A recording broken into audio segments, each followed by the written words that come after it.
Welcome back, everybody. This is session number 3 on hearing stream, on day 2 of hearing stream number 3, dealing with the rural zone. I need to say up front that we are running considerably behind time in the hearing. It wasn't helped by the panels and officers' lunch not turning up on time. We've only just finished our lunch now. So we're hearing from Mr. Daniels and the Daniels party first, and then we'll run through the order of the remaining submitters. We've already heard from Selby, Neils and Leeds, so that was scheduled at 12:30. So we're yet to hear. Can I just do a check who else is in the room? Is Janine Brown? And Sarah Martin. And Sarah, good.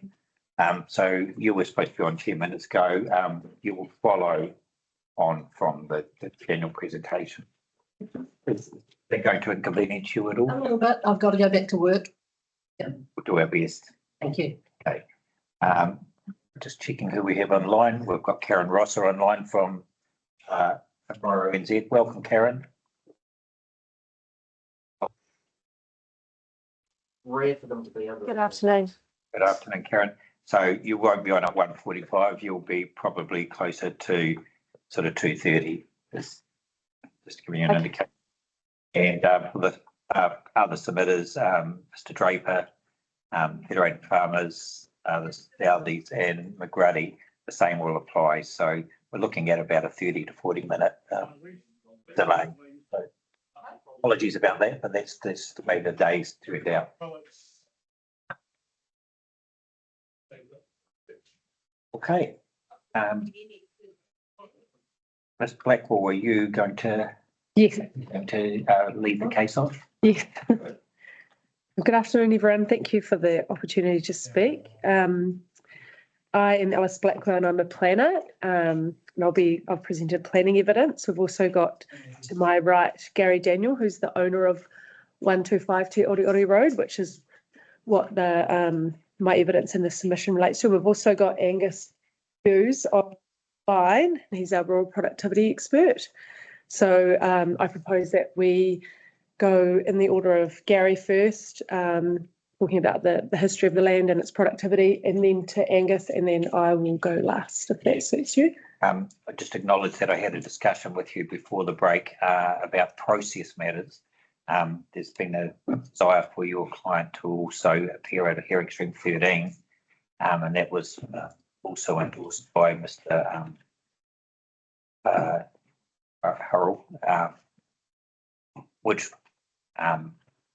would result in the matter being reconsidered in the hearing stream of 413, but also following hearing stream 9 dealing with hazards, which uphold hazard affecting Mr. Daniel's property. So my suggestion is that we focus on the highly productive land component of your submission today. That's not to say you can't touch on those other matters, but they're probably best dealt with at hearing stream 13. Yeah, and 9. And 9 too. Okay, thank you. Mr. Daniel, we're in your hand. Tell us about your property and your desires and visions.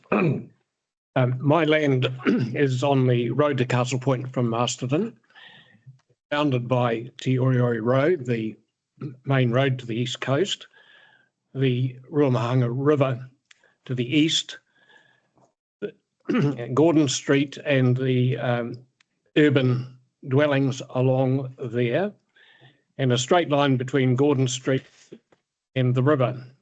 I still tend to equate acres, but I've got 80 acres in that particular area. And over the years, it's been a really fascinating place to grow up. My father had the first block of land, so I was able to enjoy that in my 20s. When my sons came along, I had bought another piece to the north, and again, we had a great time with the attempts at farming And later on, I bought another piece again to the north, which I eventually had to relinquish. But over the time, it became very obvious that the river flats below were totally unproductive. They were bare land for a good deal of the for the year, and regrettably, there was no allocation for water that I could access. So we had to exist on a part-time area of pasture. The other issue which arose over a period was the question of earthquake faults, and at one stage it was considered that the terrace which divides part of my land off was an earthquake fault, and at considerable expense determined that the fault did not lie there, and that the river flats were indeed river flats. I was amazed to find that when the latest documents came out, that it showed earthquake faults all over the place, but we had, at considerable expense, negated that particular situation, and a huge red plume right across the river flats had been trenched previously, and there was no sign of any faults. So I guess as my sons grew up and my grandsons came along, we continued to do what we could in terms of making paying the rates. All sorts of ventures never produced anything more than a contribution towards costs. And my grandkids, sons and grandkids, provided the labour over the years. Unfortunately, the last year was the biggest drought we'd ever encountered in 60 years. And right from Christmas, we had to start feeding out to the animals. And one by one, my grandsons, who were there to help me, gradually peeled off. As soon as they got a driver's license, they preferred to go elsewhere than helping Grandpa. And we've had a look at the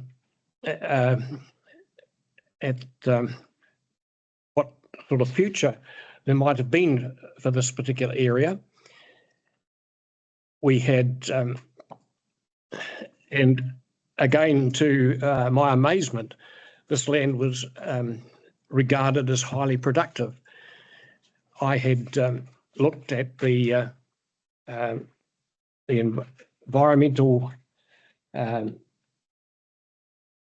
which showed it quite clearly as being unproductive, and yet the latest decree was that it was highly productive. I had submitted a plan for subdivision for housing to the council, and no response was received, but I had always seen that this area was more appropriate for high intensity housing, being on the very fringe of the original Masterton location. However, it seems as though we have only the option of going to this half-hectare situation. So one of the things which has evolved over time was that the riverbed had been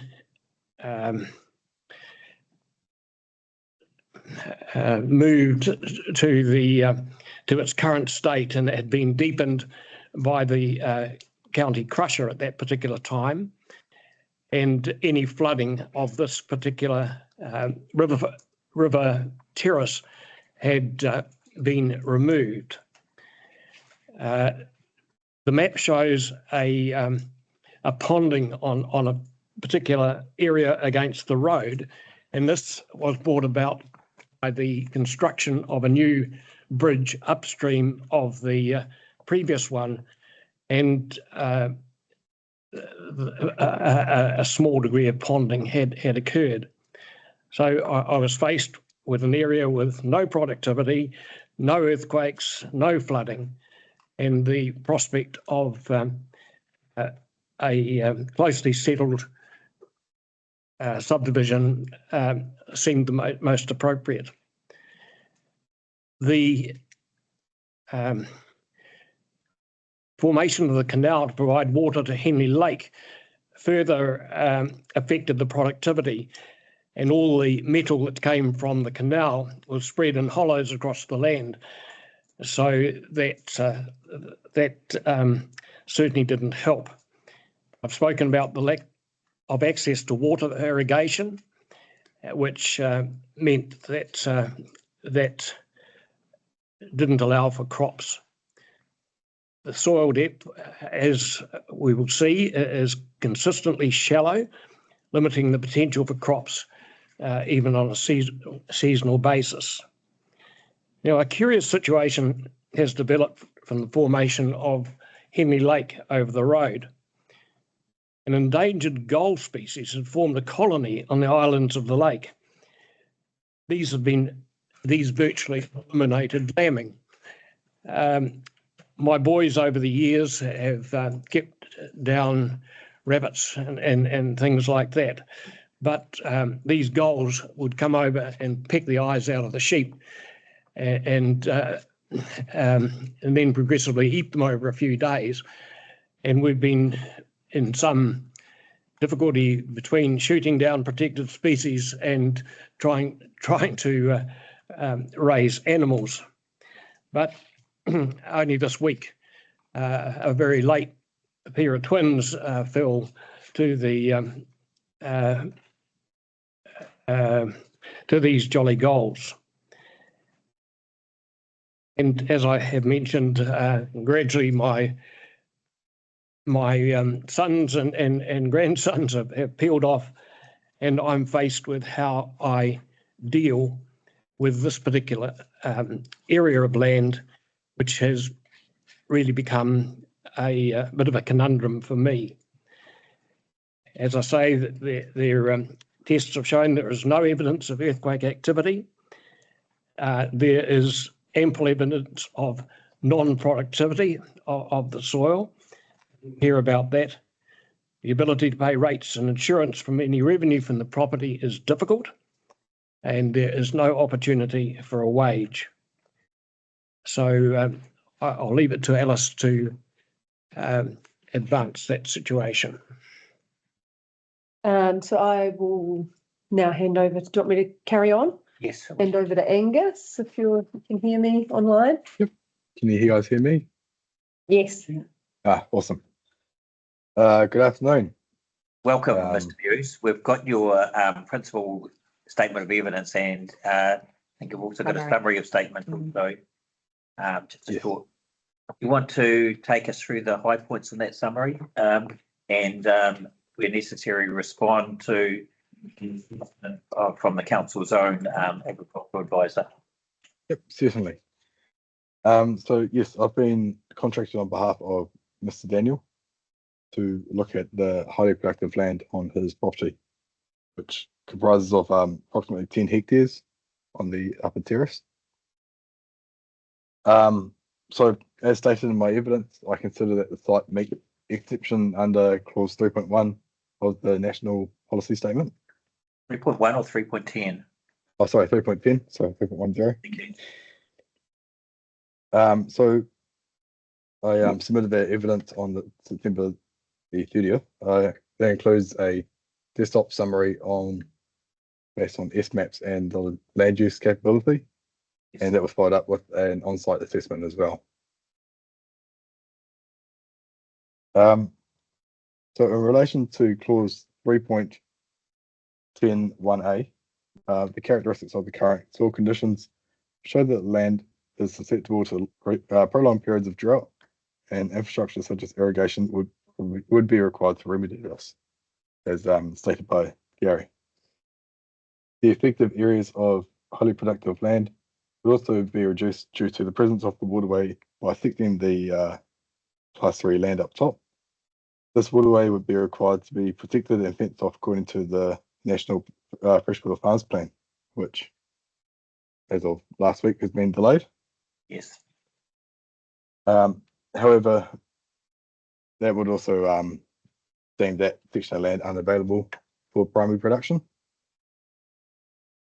Based on the characteristics of the site and my primary evidence explaining the alternative land use options, I consider that there are permanent and long-term constraints for primary production at 125 Te Ori Road. This conclusion was drawn based on the high input costs such as irrigation and infrastructure, and fluctuating interest rates and input costs such as fertilizer, versus the small portion of land and the low value crops such as grapes or olives.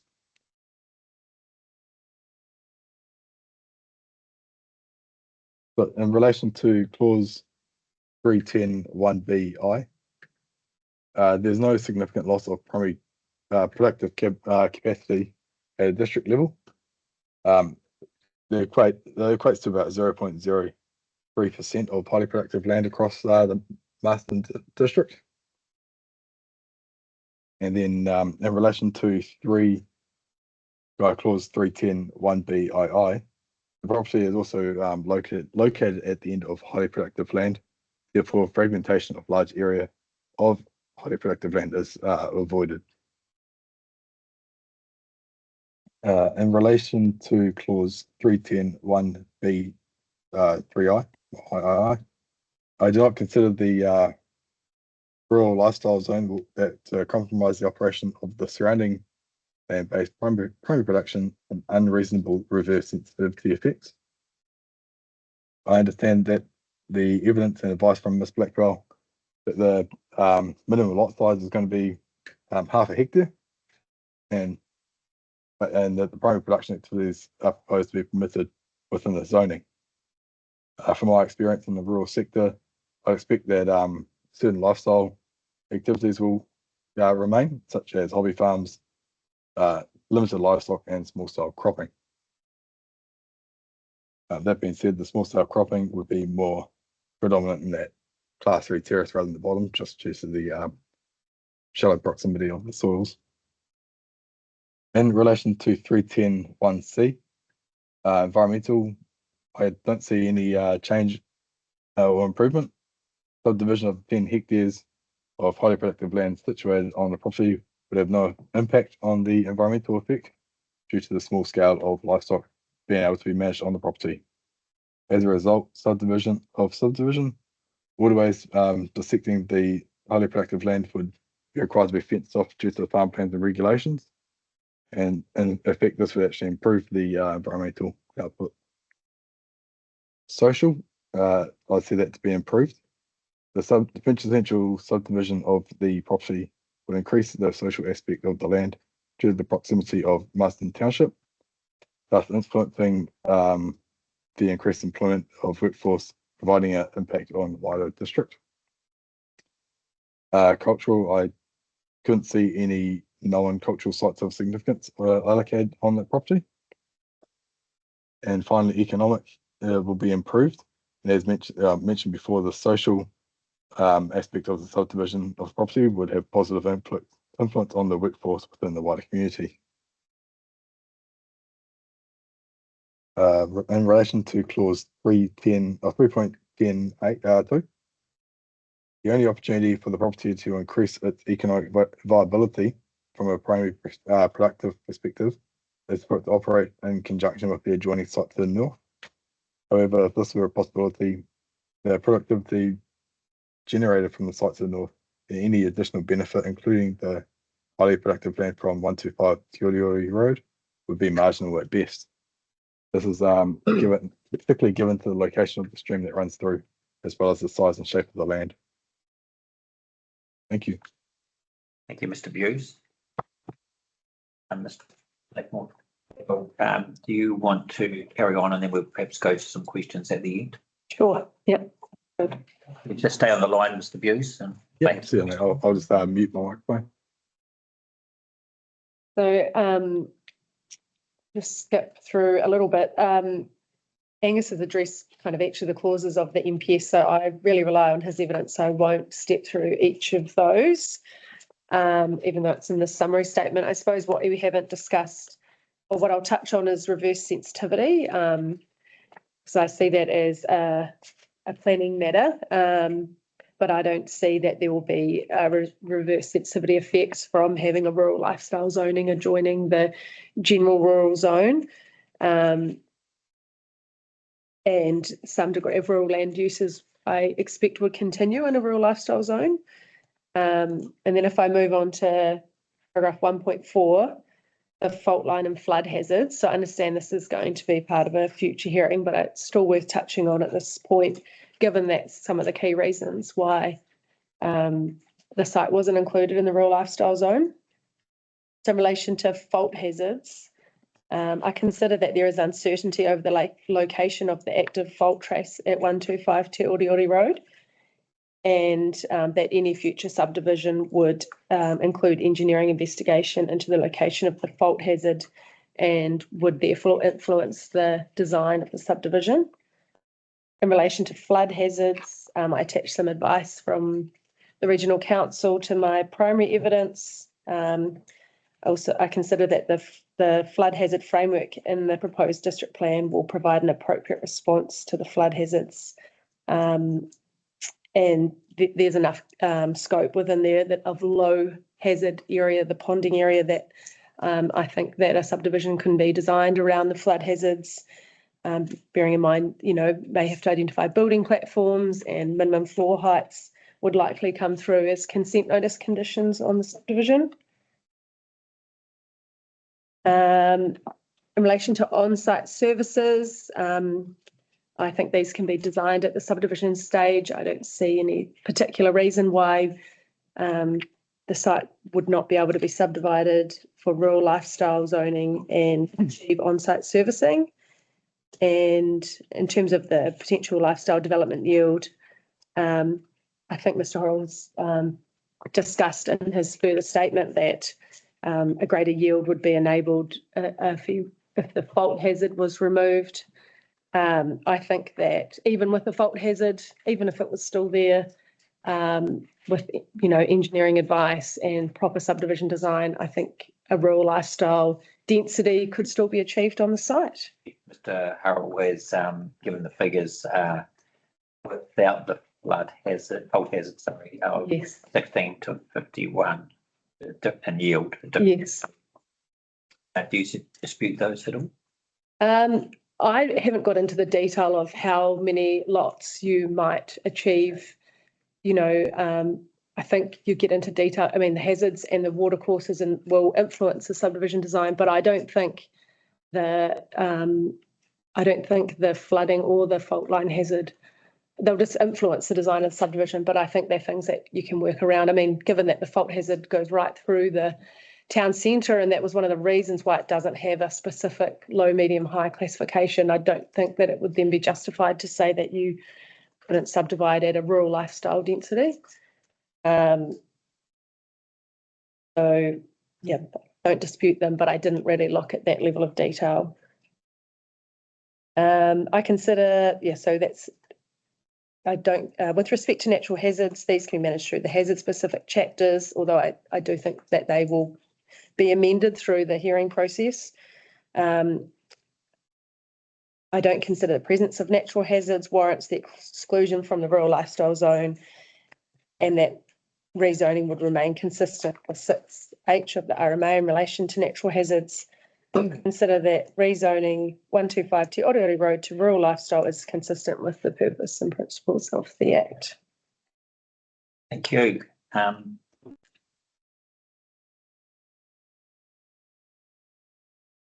Yes, the key, putting aside the flooding and the fault hazard to one side for the time being, the key impediment in the 42A report is the HPL matter and the land use classification.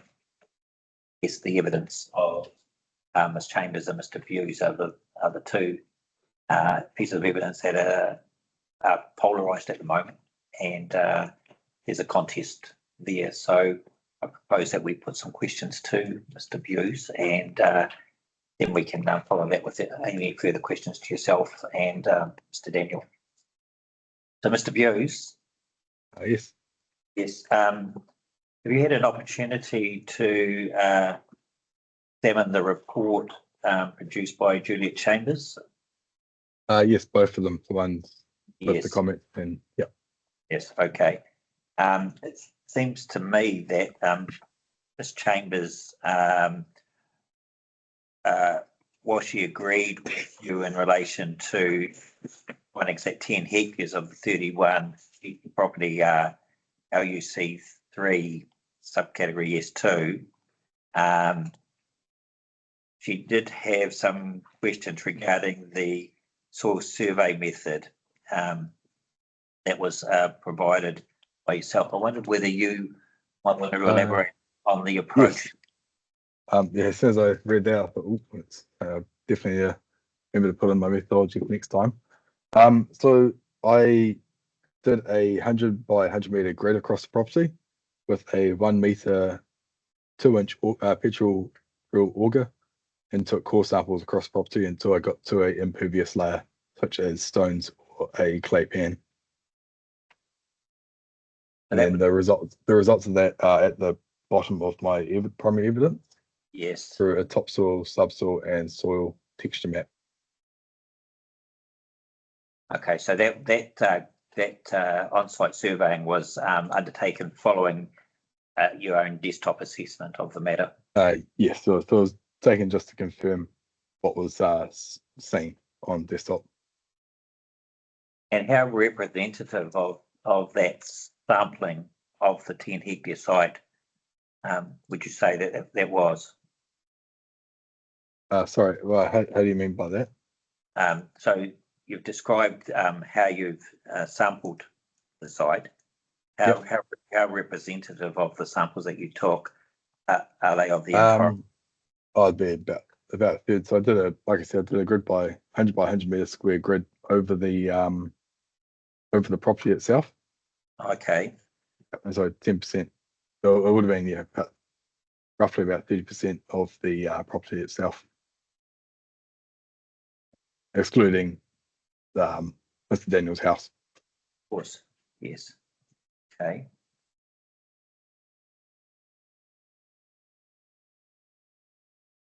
Second issue that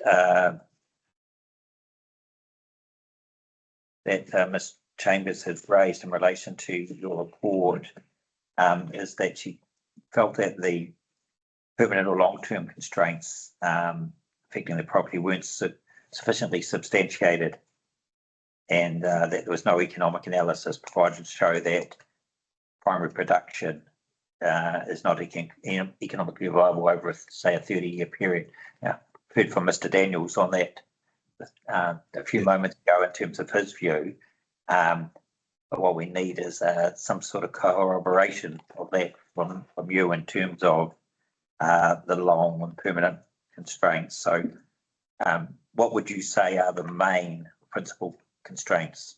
Is it the availability of water, or is it the soil type, or a combination of? It's a combination of the availability of water, or therefore lack of, and the input costs and infrastructure costs itself.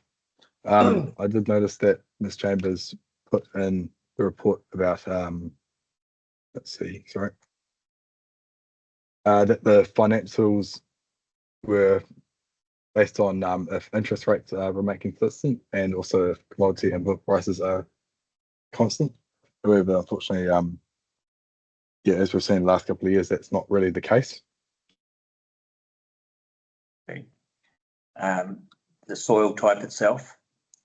The soil type would have a little bit of productive inhibitors, but in terms of if you had irrigation and inputs established already, I would imagine that they'd be productive.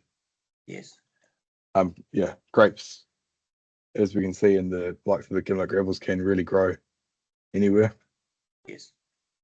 I think what Ms Chambers was looking for, and I'm not trying to speak on her behalf at all, was some sort of indication of the cost inputted to provide those sort of inputs in terms of irrigation, etc., compared to the returns. What would your comment be on that, on the utility of that exercise? Yeah, unfortunately, it's not, I can't really make a comment on the returns themselves, just more so the input. Yes. That's not really my my forte background. Yes. Okay. Other rural experts who perhaps have a background in economics have attempted to do that by way of predictions and assumptions. Are you familiar with that approach? Not personally. Yeah, I'm not really on the financial side, unfortunately. More just the soils. Okay.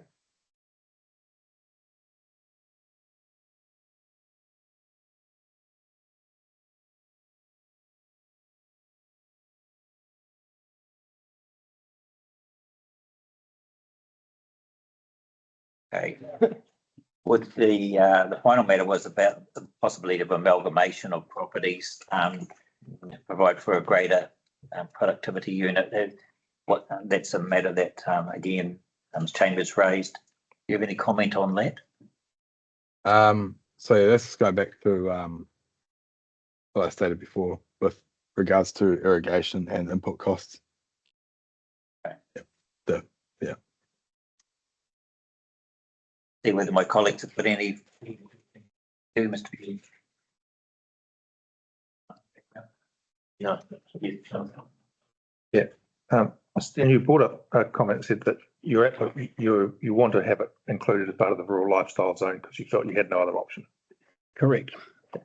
We've had a lot of evidence over the last 2 days about the rural lifestyle zone. A lot of questions asked about minimum lot sizes, applicability, whether it's a suitable use. I'm not sure if you've watched. So our officers are coming back to us with a lot of answers on to suitability of the rural lifestyle zone. If we were to determine that the rural lifestyle zone is not the way to go, based on some of the evidence that we've got, what would your position then be? I have a real difficulty with this 1 hectare type rural situation. I was on the panel when the combined district plan first was assembled. And I think the biggest issue that we missed on was the allocation of these 1 hectare blocks. All they seem to do is provide a couple of horses and some daggy sheep and it eats up a lot of highly productive land very quickly. I believe that Masterton, if it was surrounded with this, is actually choking itself for further expansion of urban housing. And I see my quest today is to, first of all, wrest my land off the highly productive area to the only other one that is available at this stage, but I still think it is a great waste of land contiguous with the urban area. So I'm not sure I sort of got answered. If we made a decision, and I don't know which way, because we've just got lots more evidence to come in, but if we were to say, okay, we're going to bring in subdivision rule 4 that is applicable to South Wairarapa and Carterton and impose that across the whole district, and so get rid of the rural lifestyle zone as so it doesn't exist. Okay, that would then mean sub 4 hectare, the sub 4 hectare rule would apply, and then anything over that would be the 40 hectare rule, because it would be rural land. The minimum subdivision would be 40 hectares, right? And that means you can subdivide if it's less than 4 hectares. That's what the It's South Wairarapa. That's what the South Wairarapa and Carterton rules are. Over 4, you can. It's down to 1 hectare, isn't it? Yeah. With a residual. So that's why I'm sort of saying if the rural lifestyle zone was no longer an option in the plan and we decide not to go that way, would you still want your land as general rural, which it would then default to, or would you be looking at it to go to residential, something along those lines? I believe ultimately residential is the appropriate zoning for this particular block. When you recognise its stability for housing, its proximity to town, the boundaries that the river and road and the urban area exhibit. Not sure how we would then allow for that if we made a decision that then changes the basis of your submission. How do we do that? Well, it wouldn't be through Mr. Daniel's submission. It would be through other submissions that they're seeking that approach generally. So, Ms. Blackwell, I mean, you're probably aware that there's a difference between the way rural lifestyle is provided for in Marsden. Yes, yeah. Yep. So basically, Marsden currently doesn't have the Rule 4 approach. Yeah, and I didn't really, to my mind, that given that it wasn't relevant for this site, but I have lodged consents under the other rule. Yes. We need to look closely at the relief sought in the submission. Yeah. And to see how it's stipulated and how it was summarised, just to see how that relief could be given effect to. I challenge Marsden to look at the constraints that is imposing on this town. It's another. We hear you on that, Daniel. But that's another issue.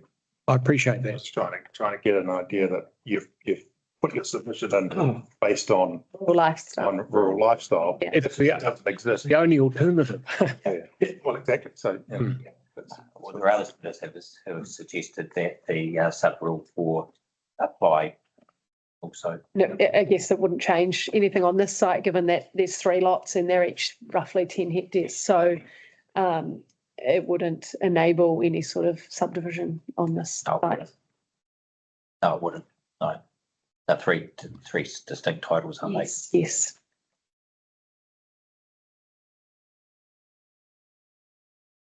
they? Yes, the issue that's facing the panel is the disconnect between Mr. Bew's evidence and particularly as it relates to clause 310 of the MPS. So at the moment, view of the officers is that there's not a sufficient case being made under 310. That's not to say that there can't be a case made under that. Just it really goes to the appetite of the submitter to try and bolster that case. Mm. Views has indicated that his qualifications experience are in a certain area. They don't. This is not a criticism, Mr. Views. They don't extend to financial analysis and those sort of things. And it may be that part of the case in terms of section 3, clause 310 might benefit from some additional evidence. Yeah, I think that's fair. Yeah, I don't want to lead you in any particular direction, but it just seems to handle that that's the crux of the matter. Whilst there might be solutions to flood bonding hazard, Yeah, I think. and ultimately the fault zone, it seems that in the meantime the roadblock is policy is clause 310. Yeah, so just on that, reinforce that it's only that sliver of land, Yes. you know, so when Mr. Bewes was talking, he wasn't, I don't think he can correct me if I'm wrong, but he wasn't talking about the product, you know, it was really focused only on the highly productive land. So we're talking about 10 hectares of 30, that is. And it's different, it's 3 titles, so there's only a tiny sliver on the southern title, which is another option, I suppose, in terms of maybe 2 of the sites go through and 1 doesn't, you know, I don't know, that's something to consider. We'll be directing the whole, give some consideration to that and his right of reply. But it's also likely that Mr. Horrell will need to consider the entirety of these issues, all the individual rezoning requests, and that might not be until the end of hearing stream 13 before we can make a final recommendation on the rural lifestyle zone in total, whether it remains or whether the approach that's adopted for South Wairarapa and Carleton prevails. And so that's one of three options. So the three options are on that status quo, which is a rural lifestyle zone in Masterton. The alternative is, and there's sub-rule 4 for the rest of the area. Option 2 is getting rid of the rural lifestyle zone over Masterton and replacing it with subdivision rule 4. And option 3 is a combination of the two for Masterton. No one that I've spoken to in these hearings supports option 3. Fair comment. So that's really where we're at the moment. We'll get back when we're hearing stream 9. But I think really hearing stream 13 is going to be the key one, and you really need to decide whether you want to lead further evidence. And if that means together with the officers on a planning and Yeah, I think that would be a good idea. basis to see whether there's an agreement on the terms of reference, firstly, and then the content of any evidence. I think Hannah would certainly encourage that. Yeah. Okay. More than I should. Any final questions? Right. Mr. Horrell, was there anything you wanted to add by way of clarification?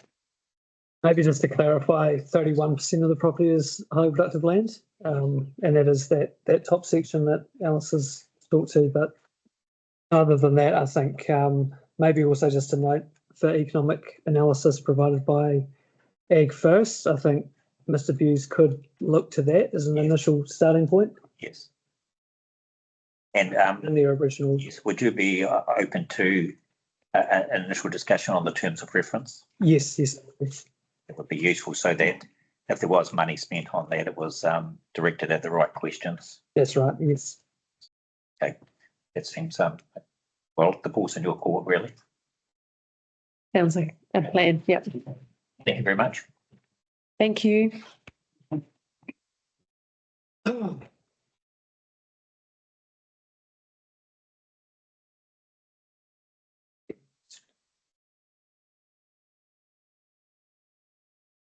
Okay. Next emitter is Janine Brown and Sarah Martin. Welcome. Thank you so much for your patience. Well, mine certainly won't be that long, so. Can we give you some maps? Please do. We could. Ruth, or if you hand them to Ruth, she'll make sure that they get to the right people.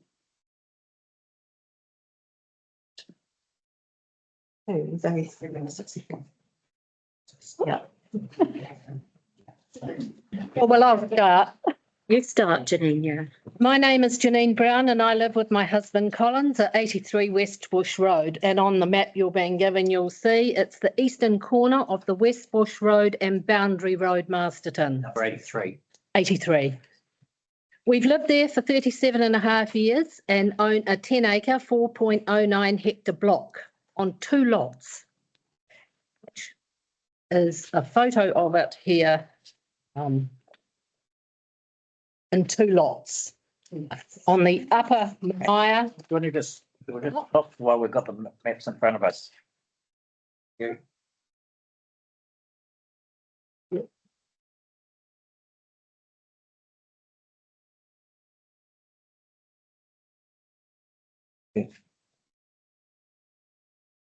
Two, 1. Thanks, right. Good. Okay. So that's the Mania blocks showing there. We are section 60 and 61 of the Mania block, not 2 titles, which is ideally what we would like. We haven't come here laden with expert advice or specialist opinions on productivity, soil tests, wastewater, roading, etc., for lifestyle blocks. As having looked at what the council has already paid for in the 170-page report from the consultant, Charles Horrell from Boffamiscal, and the 57-page report from Ag First, re-soil testing, how would any further expert opinion override what the councils have already paid for? But I can speak from personal experience and community knowledge. You are all councillors who have paid consultants, and why would you not listen to their advice? But to think you can make a living wage from a lifestyle block, even with productive soil, is simply wrong, unless your investment is large. I am here with 37 years' experience of living on a 10-acre lifestyle block. We do not know any single person or persons who make a living from a small holding. Had friends and neighbours who have tried hydroponics, olive groves, and our own experience with calves, cattle, sheep, cropping, baleage and hay. Maximum we have ever made in a financial year in our 37 years is $3,200 when it was wet enough to have 2 cuts baleage. No more than pocket money, never a livable annual income. The olive growers don't even pick their fruit anymore, as it costs more than the olive oil is worth and the cost to have it pressed. How would Charles Hurrell believe grapes or olives could be productive enough to make 60 to 80,000 a year for a living wage staggers me.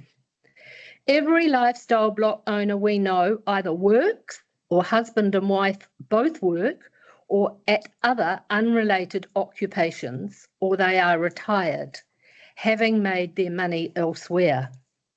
A massive outlay of money would be needed to set up intensive horticulture, hydroponic plant, grapes, olives, as advised by the report, and at huge risk, as is any horticultural enterprise. And who has the money to do that? It's just not possible to make a living wage off the land on a lifestyle block. The report suggests purchasing neighbouring land to have bigger blocks for productivity. Once again, large amounts of money to purchase the land, and that's even if your neighbour wishes to sell you any land. And really going from 4 hectares to maybe 6, is it really going to make that much of a difference? I don't think so. Lifestyle block purchase rates are at a lot more expensive than rural farm land prices, so already the outlay is big. There's no economy of scale. Irrigation for productivity is also mentioned in these reports. Well, that's quite laughable because a Wairarapa summer leaves us sweating as to whether the bore or the well will dry up for domestic use, let alone irrigating, which is just not an option. Roading. In all our 37 years on living on West Bush Road, the council has never made changes without the push of the community. When we arrived in 1987, the speed limit on our road was 100 kilometres an hour. It was a petition from the community that helped change it to 80 kilometres. We've had 1 death, 1 paraplegic, 3 destroyed concrete power poles, and 6 cars through our fence. And finally, having pushed and pushed and pushed, the council agreed to put dangerous bend signs on the corners prior and after the bend. Since they have been erected, there's not been 1 further accident, not 1. We are not asking for major residential subdivisions. We just want to cut 10 acres in half by following the lot sizes that are already in place. And if you look at this map here, it doesn't actually, or this one, it's on both of them, they're not actually, this is our block here, they're not actually boundary lines, they're lot sizes. And these lot sizes were established on the 5th of May, 1930. So it looks like they're boundary lines, but actually they're not. This is Sarah's property here, and that's in 2 lots as well. So we're not asking to put 15 houses or 10 houses on it. We would just like the lot sizes to be as they were drawn up in 1930. The lot sizes that were introduced many years ago. My parents subdivided on Upper Plain in Fernridge in the 1950s, and then it was a 5 acres that you had to keep. Just like the lot sizes are shown on the maps, this whole area is already fragmented. Everyone around us is less than 10 acres. We think there needs to be a buffer zone from residential to rural 40 hectares. Taurua Drive off Upper Plain has blocks of 2 hectares and less, but our area has always had the term green zone or special zone, and no subdivision has ever been allowed. And for Sarah to speak. Thank you. Tēnā, tātou katoa. I'll just stick, in a minute, I'll explain about the other map, all right? I'm Sarah Martin of 64 Boundary Road. I've got 10 acres, just over 4 hectares, in 2 lots, which are section 65 and 66 of Manaia Block, with again the 2 sections on 1 title. I responded in support of a submission by Sally, or 2 submissions, 1 each by Sally Whitehead and Simon Coffey, also of Boundary Road, who requested a rezoning to rural lifestyle. But before I continue, I'd just like to clarify the area under discussion, as there's a mistake in the document sent out. The requested area for rezoning is the land enclosed within the red lines. Yeah. On the map we've given you, sorry, that's why I've seen some of you looking at this map a bit confused. I haven't had a chance to speak to it. This is the requested zoning from Simon Coffey. Coffee. Yep. The lines were drawn by Simon Coffey responding to an email from me as follows. This is what he said. Yes, the area drawn in the council documents is not what I detailed in my submission. I've indicated this in the JPEG because I just asked him to draw on this first map. Yep. The maps were obtained from Navin Kumar, the map specialist at Masterton District Council. He highlighted my property, which is on the west side of Boundary Road here. I didn't ask him to, but he just did, yes. And it shows the 2 lots, sections, whatever you call them. Further down on the same side is the Whitehead's property. I don't know if you can see, but it's this one, it's L-shaped. Oh, yeah. Oh, yeah. Yes. Yeah, that one, no dwelling on it. And then on the other end, as Janine said, are her 2 sections of Manaia Block. Sorry, yep, can I clarify? Got it? Yep. On the corner with West Bush Road, she's got access onto Boundary Road with one of her lots, with one of her sections. Sorry, I know you talk about lots and allotments and parcels and things, and I might confuse you. Probably 2 parcels and 1 allotment. Are they? Right, that's the technical thing, yes. They're called sections on our title, aren't they? They're actually called lots under the Computer Freehold Register under the they? Land Oh, Transfer gosh. Act. Yeah. Oh, Anyway. sorry, it's very, yes. So that's the bit of background on that. That's useful. Thank you for that. Yep. So you can see from the maps that the predominant use of the land is rural lifestyle, as stated in the original submission and subsequently by other submitters. Janine's had talked about the economic viability of these blocks and how it's not possible to make enough money to live off them. They're not businesses because we bought a home, not a business or a farm. I just want to respond to what we've read from the experts. I've read the report from Charles Horrell at Boffa-Miskel, which advises rejecting the request for rezoning on 2 counts, that it's highly productive land and the land may be needed for urban growth. And these are the 2 counts that I'll address. Ag First, Juliet Chambers takes a similar view to Charles Horrell's and discusses growing grapes and olives and boundary adjustments, among other things. And just by sheer coincidence, we're actually tied in with the previous submission, but I didn't know that was going to happen. And so it was quite interesting to listen to it. Our response, so I'll just go back to that. So Juliet Chambers takes a similar view to Charles Horrell's. Janine and I have been unable to reread the documents sent to us to check what was said, as they were withdrawn from our emails. And I don't know if that was deliberate or what happened. Can't comment on that. It was very weird. We haven't. That was the original front page of the email sent on the 16th of September with all these appendixes, which was the Boffa-Miskel report and the Ag First report and all the reports, and now they've disappeared out of our inbox. Okay, those reports will be on the webpage. Yeah, And hearing stream. and there are other. It's very difficult to navigate things when you Yeah. aren't an expert. Understand. Anyway, we thought we'd have them in perpetuity in our inbox. You go into hearing stream 3, Okay. click on the section 42 report. There'll be a series of attachments. Okay. I've done that myself. Have you? I'm not that computer literate. It's too late now. I've Yeah. written it. Yeah. Okay, so that's what happened. Our response to Ag First suggestion is that we don't want to own a business. This is about the grapes and olives, etc., and the boundary adjustment. My neighbours don't want to buy any of my land. I'd already asked them, nor do I want to buy theirs. A boundary adjustment isn't feasible, as we wouldn't be buying or selling at agricultural rates, but at lifestyle real estate rates. And I'm sure you on the panel know the huge difference in those. Yeah. And Ag First haven't considered this, nor have they considered the large investment, plus the frequent use of sprays, fertilisers, tractors and machinery, etc. We cannot see that as preferable to a few more houses that would arise from a subdivision. As Janine stated, we're not planners or experts, so this has been very challenging.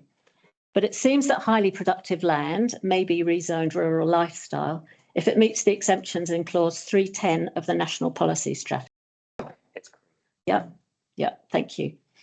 Ag First refutes a claim made by Angus Bewes. Again, I didn't know this was going to precede me, us directly, that the requirements for exemption have been met with respect to the property at Te Oriori Road. And this was forwarded to us as being relevant, which is why I mention it. Ag First states they have not been met, i.e. Angus Bewes' view, because, and I quote, economic analysis is required to support Mr. Bewes' conclusion. However, Ag First does not show any evidence that she has provided an economic analysis of her position either, which is part of being an agribusiness consultant. I have one in the family. We trust that this same flawed argument by Ag First will not be used in our situation, in our case. So on to my next bit, highly productive land. As a layperson and an expert on my piece of land, the concept of HPL is very confusing. It can only be highly productive if you have enough of it or have enough to spend on it. And that could well mean over-investing. Being experts on our own land, my family have dairy farming backgrounds and qualifications.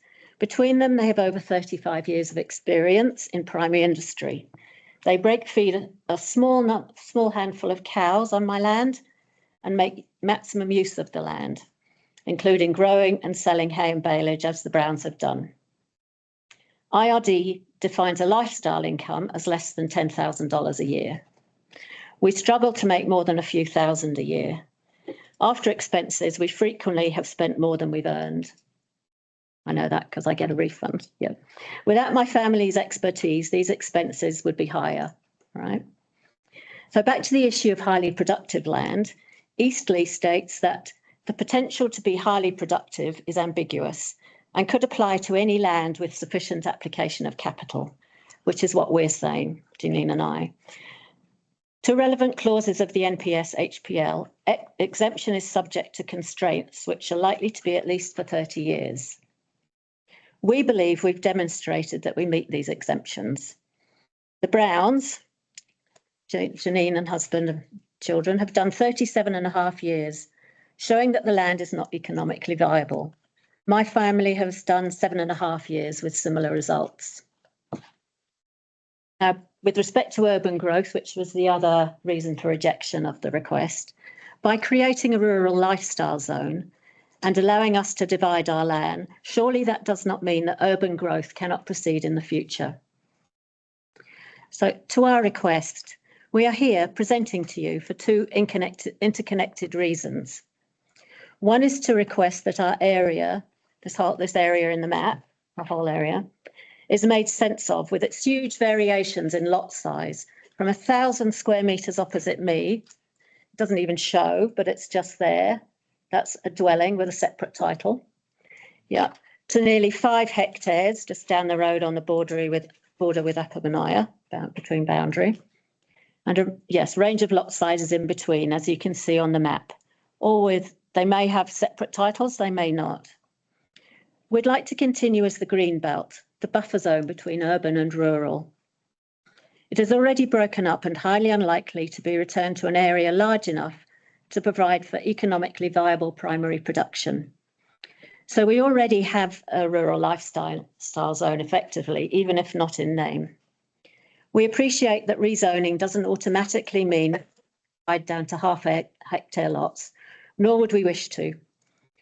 The second reason, remember I said there's two interconnected reasons we're here, is that we want to be able to subdivide our land in accordance with the 2 sections of Mania block that each of us has, the 2 hectares each.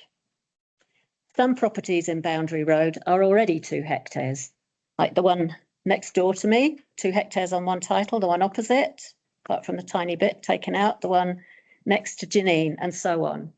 So we've got a real mishmash. By having our 2 sections on 2 titles, we could build a smaller, sustainable home with a planned layout for our old age and our children.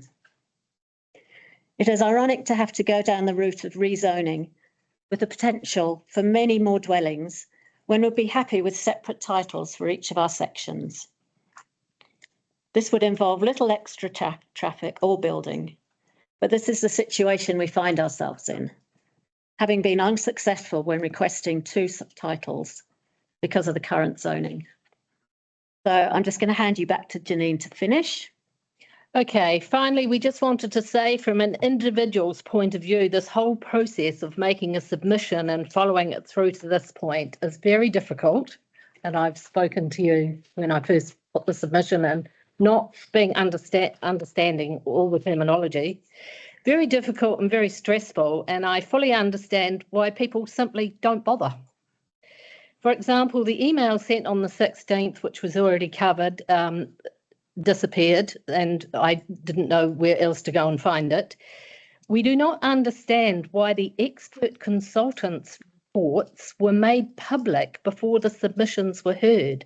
It almost makes me feel that the decisions have already been made.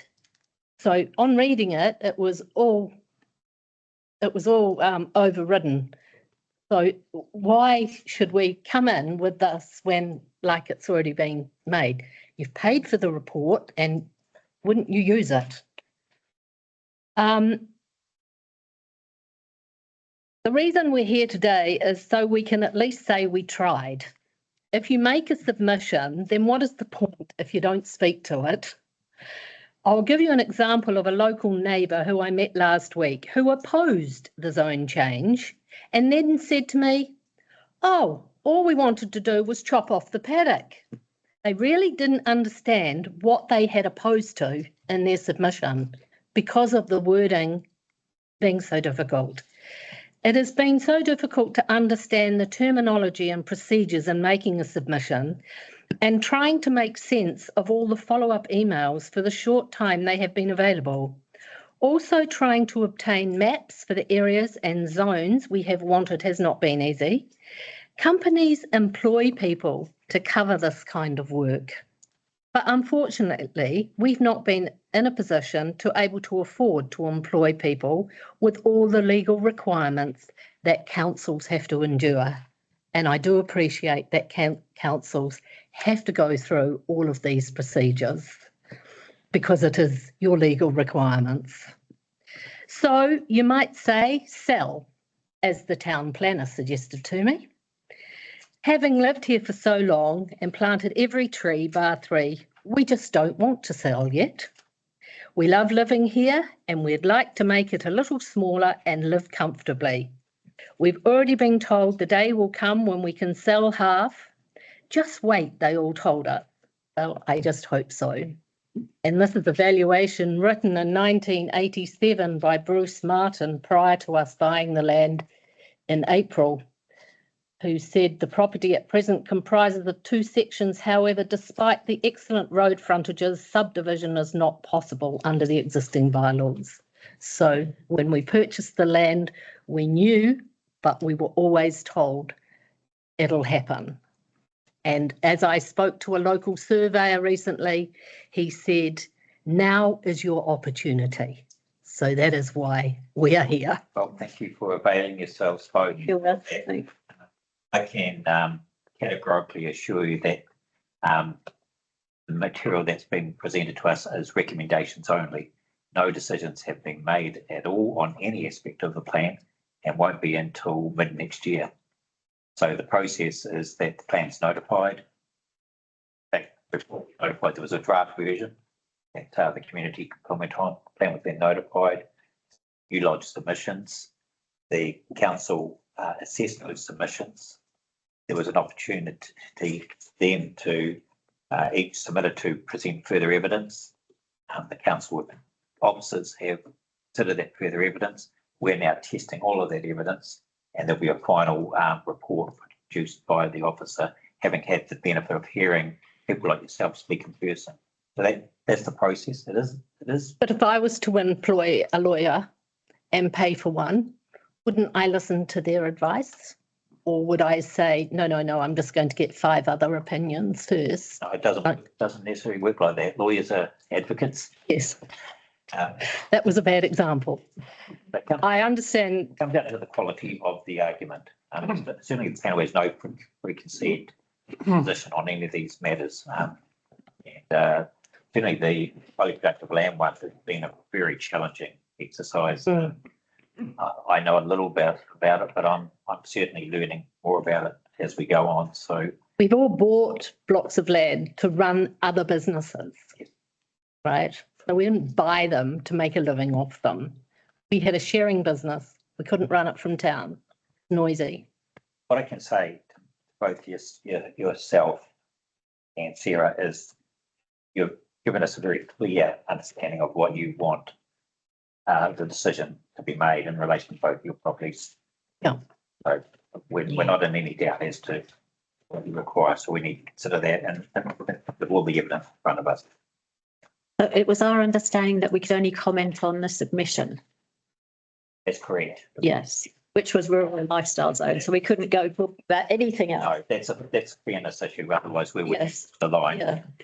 Yeah, exactly. Thank you both for coming in and giving up some Thank you. time of your day to do so. Thank you. You don't have any questions for us? No, nothing further than what's Do we- been asked. Oh, sorry, Craig, did you have a? Craig. Thank you for the submission, and I'd just like to probably apologise. I was probably one of the people who went through the West Bush Road many years. Some of them went through and left their number plate in the paddock, which was, Mine was a little blue minivan, but anyway. Oh, you remember that, don't you? So just as in my mind, a little bit of confusion as to the area we're talking about. I fully understand what you have said. Yeah. We had a submitter yesterday. We had a different outline for this block and believed he was speaking in support of the coffee as well, Sally. That was Mr. Ryan. Yeah. That's down this part here. Well, I just checked with Simon because we couldn't work it out. Yeah. So, and that's what Simon actually drew for me. So we would need some clarification with the original submission. Yep. Yes. Because the other bit had, it was missing this corner, the other map, this corner here. And also it went right through Boundary Road rather than, so where does Mr. Ryan live? yeah. We don't ascertain that. He was a further submitter in relation to the Coffee Whitehead submission. Oh, okay. Yes. Donald Road, Boundary Road block. Yeah. It's all a part of the triangle. Yes. We'll try and get to the bottom, Mr. Harrell, by going back to the original submission of Coffee, working out what the area was that they identified as part of the rezoning. Thank you. Yes, it wasn't. And that provides the scope for the submission. Certainly, in terms of scope, the submitter can request less, but they can't request more than what was requested in the submission notice. Yeah, he put it in words and I think that's the hard part. Yeah. Thank you. Sorry, Craig, was there? Could we, I noticed that you both spoke to some notes. Is it possible to email those through? Yep. And then a copy for you. Oh, I didn't. If you could email it, that'd be great. I will. And they also, Yeah. We can actually have, Yeah, there's mine. you can have this, but I've scribbled on it. All the material that's produced at the hearing will be presented on the webpage. Okay, so do you want to have this? unless you'd like to email. No, I don't have a clean copy. I can just forward it to you. There you go. There's the two showing the lots were done in May 1930. Thank you. So those two. Thank you. Thank you. So much. Thanks. Haven't got any experts.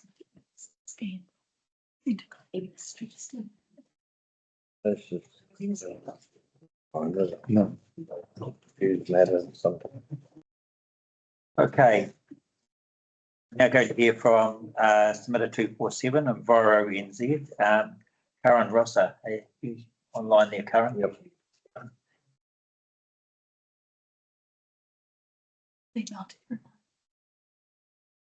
Afternoon. Good afternoon.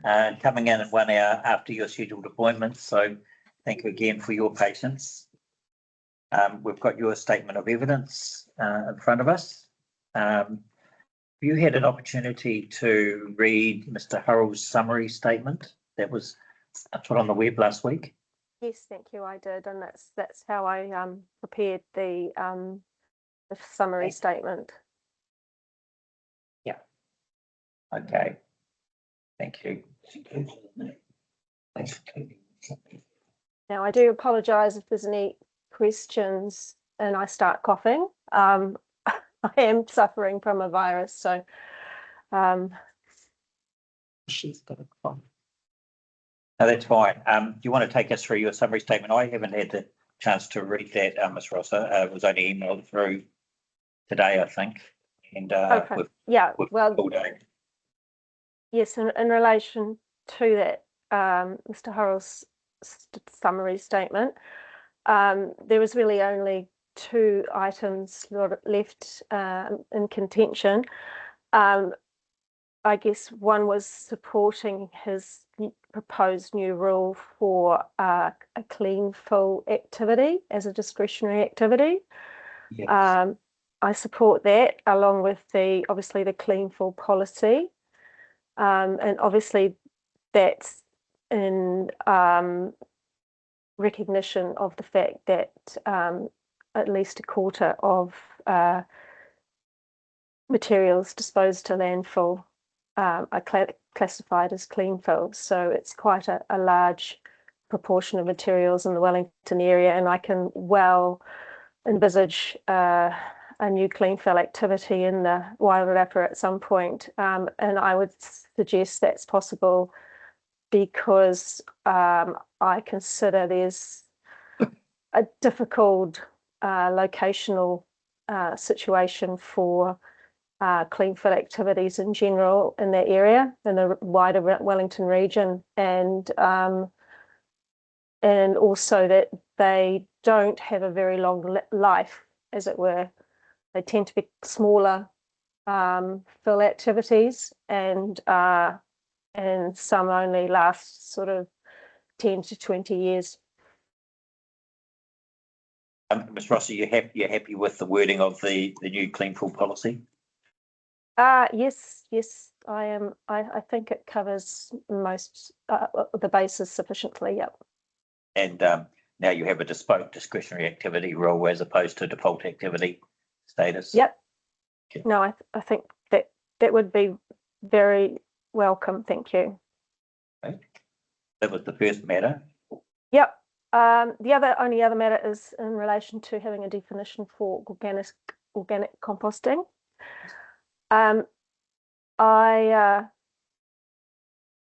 The summary statement from Mr. Horrell said that because there were no objectives, policies or rules in the rural chapters that reference organic composting, that was the reason for rejecting the definition.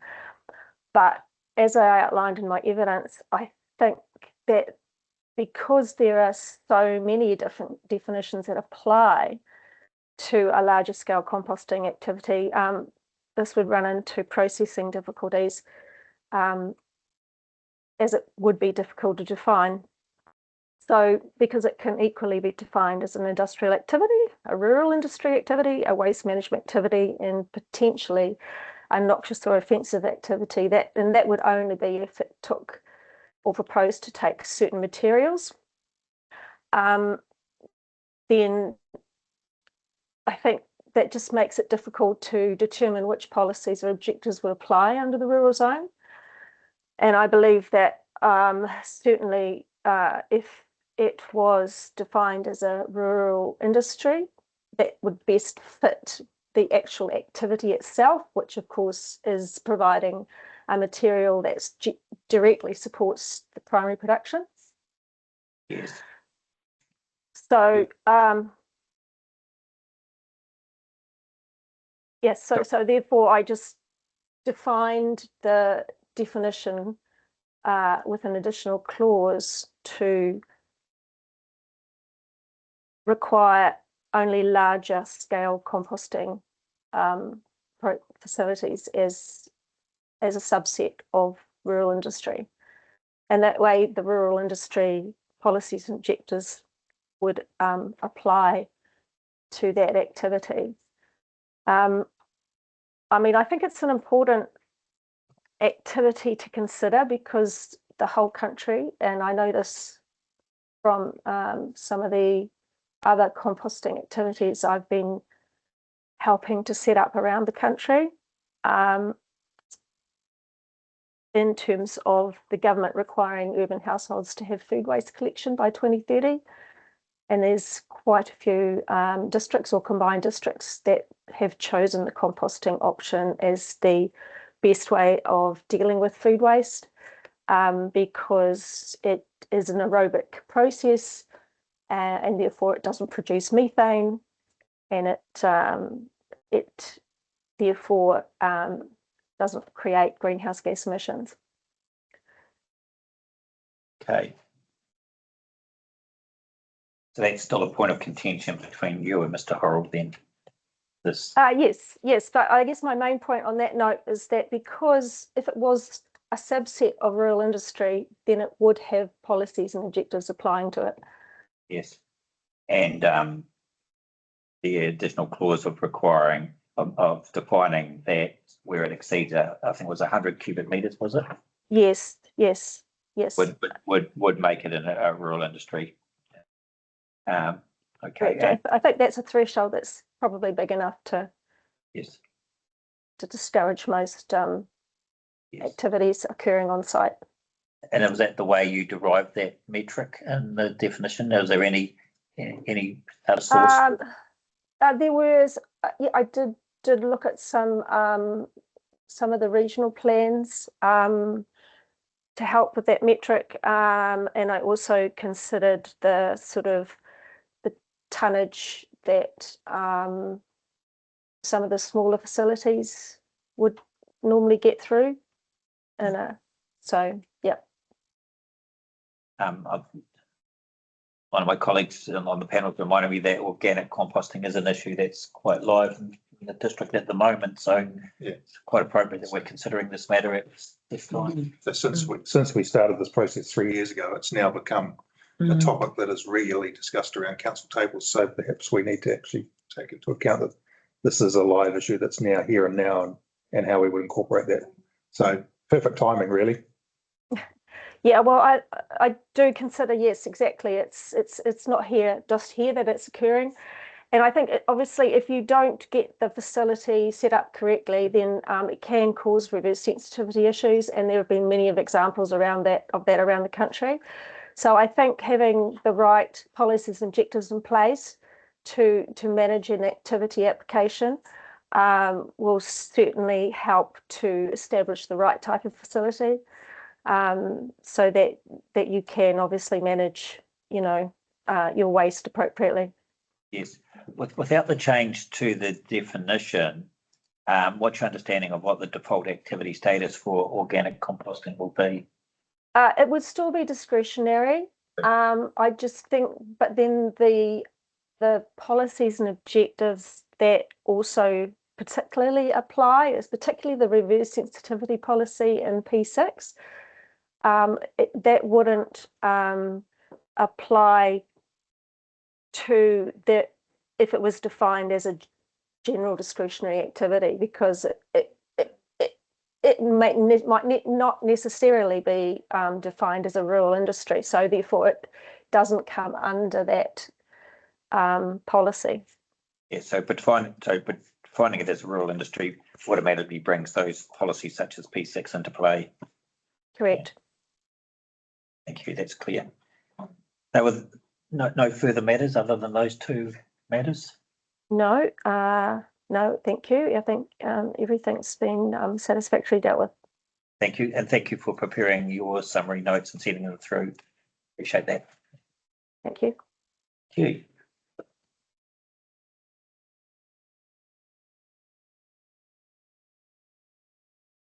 So submitted number 63, Mr. Draper. Welcome, Mr. Draper. Thank you. I don't know how long you've been waiting in the gallery. Apologies, we're running a bit late. Oh, no, that's okay. You're originally due to be heard at 2 o'clock, so we're officially 1 hour behind at the moment. Yeah. No, that's all good. Firstly, this is not my field of expertise, and my brain is big as some of the consultants and I guess submitters and yourselves that have been before me. So you have to forgive me if I bugger it up, but I'll have a good go at it anyway. I'd like to start with, if I can, just my one's certainly not going to be as long as many of the others. So, but I hope that doesn't take away the importance of it. I'd like to just read my submission that I put forward to give it what my notes are, some context, if I could do, please. Please do. Okay. As I say, I haven't really got every piece in here, and the more I look at it, the more I think I could be putting in. I'll just start by saying that my name's Sean Draper, and I own a rural property that is east of Martinborough, approximately 15 or 1,400 hectares and a bit of land that we lease. My submission is in two parts. One part is to do with what's being called ONFL9, and the second part is to do with the rural zone. I'd like to address the ONFL9 first, and then the rural zone after that. You say ONF9? L9. Yes. Outstanding natural feature. Yeah. Yes. You're welcome to address that now, Mr. Drake. We don't have any report on that in front of us. The opposite of that, it's going to be subject to a subsequent hearing. I'm not sure which one, Mr. Wesney, can you recall? February month this year. Yes. Okay, should I come back and address that? I was not sure whether I could address this today or not. That was a bit confusing. It would be our preference that you address that next year, if you wouldn't mind, and focused on the other matter. Okay. Yeah, I wasn't sure of that. So it could be flying blind. Yeah, okay, no, fair enough. Yeah. And it may be that depending on what the recommendation of the reporting officer is, your submission may be resolved, which would save you a trip. Okay. Yeah, well, it was just confusing for me, just not really understanding the process and everything about Completely understand. Meant to be addressing. Okay. So that's pretty much 3/4 of my submission finished, just like that. Nice work. Well done. Well done. Well done. Really quick for you. You could have come in early. So this is the second part of it is to do with the rural zone. I oppose the mapping of the highly productive. All right. Sorry, I'll start again. I oppose the mapping of the highly productive land areas and the proposed regulations associated with this. It does not appear to be any logical science applies to identify much of these areas. Large portions of this proposal are steep, inaccessible, bush-clad, unproductive land. Associated with this is the crazy proposal to limit areas of rural subdivision to be no less than 40 hectares. This proposal would only lead to unforeseen, undesirable results for landowners and a council alike. It would ultimately be financial suicide for all stakeholders, council included. I've got notes to go with this. I'm getting to an age now where I'd like to raise capital so that I can get off the farm and retire. If this proposal goes through in its current form, my options will be severely reduced and I may be forced to sell the entire farm. A pine tree syndicate is a very real option, or what is the next thing in the future after pine trees that we don't know about yet? Retiring and succession planning and farming is a very difficult thing to achieve. Subdivision is a tool that we have to help achieve this without losing a lot of productive land. If council wants to prevent large parcels of productive land from being purchased by developers and the like, a better option would be to use a maximum percentage area of each title that could be subdivided. Let's say 1% of each title and only so often. This would ultimately be self-regulating. To have a blanket rule of a 200 hectare property that also applies to a 2,000 hectare property is crazy and draconian.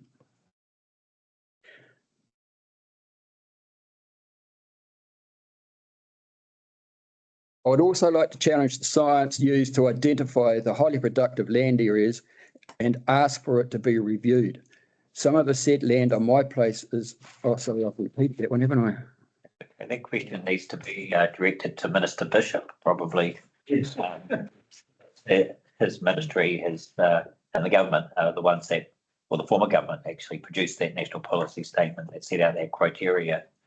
So that's, I'm not meaning to be facetious about them, but that policy statement is a national directive that's been imposed on councils throughout the country. So there is no way that we can send have communication back with the government through a hearing like this of the concerns around what's occurring. Not through this here, well, not directly through this hearing, but through normal lobbying. I've just got to be careful what I say in an open forum.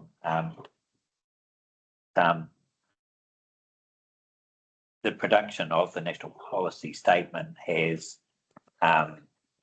created quite a bit of concern nationwide, and its initial development was applying to land use categories 1 and 2.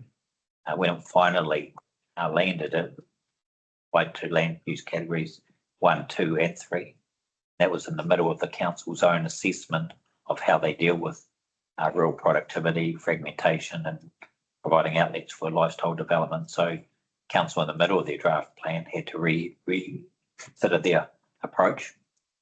There has been suggestions that the government might reconsider or review the policy statement and may exclude land use category 3 from there, but that's no more than speculation at this stage, and it's not in front of us until we have to deal with that statement as it stands. Yeah. Yeah. Okay. It's just that the information that I've received has been through the combined Wairarapa plan, so not directly through from council, well, you say government, central government. So a lot of professionals have appeared in front of us, and we've still got to hear from Mr. Maddich from Federated Farmers.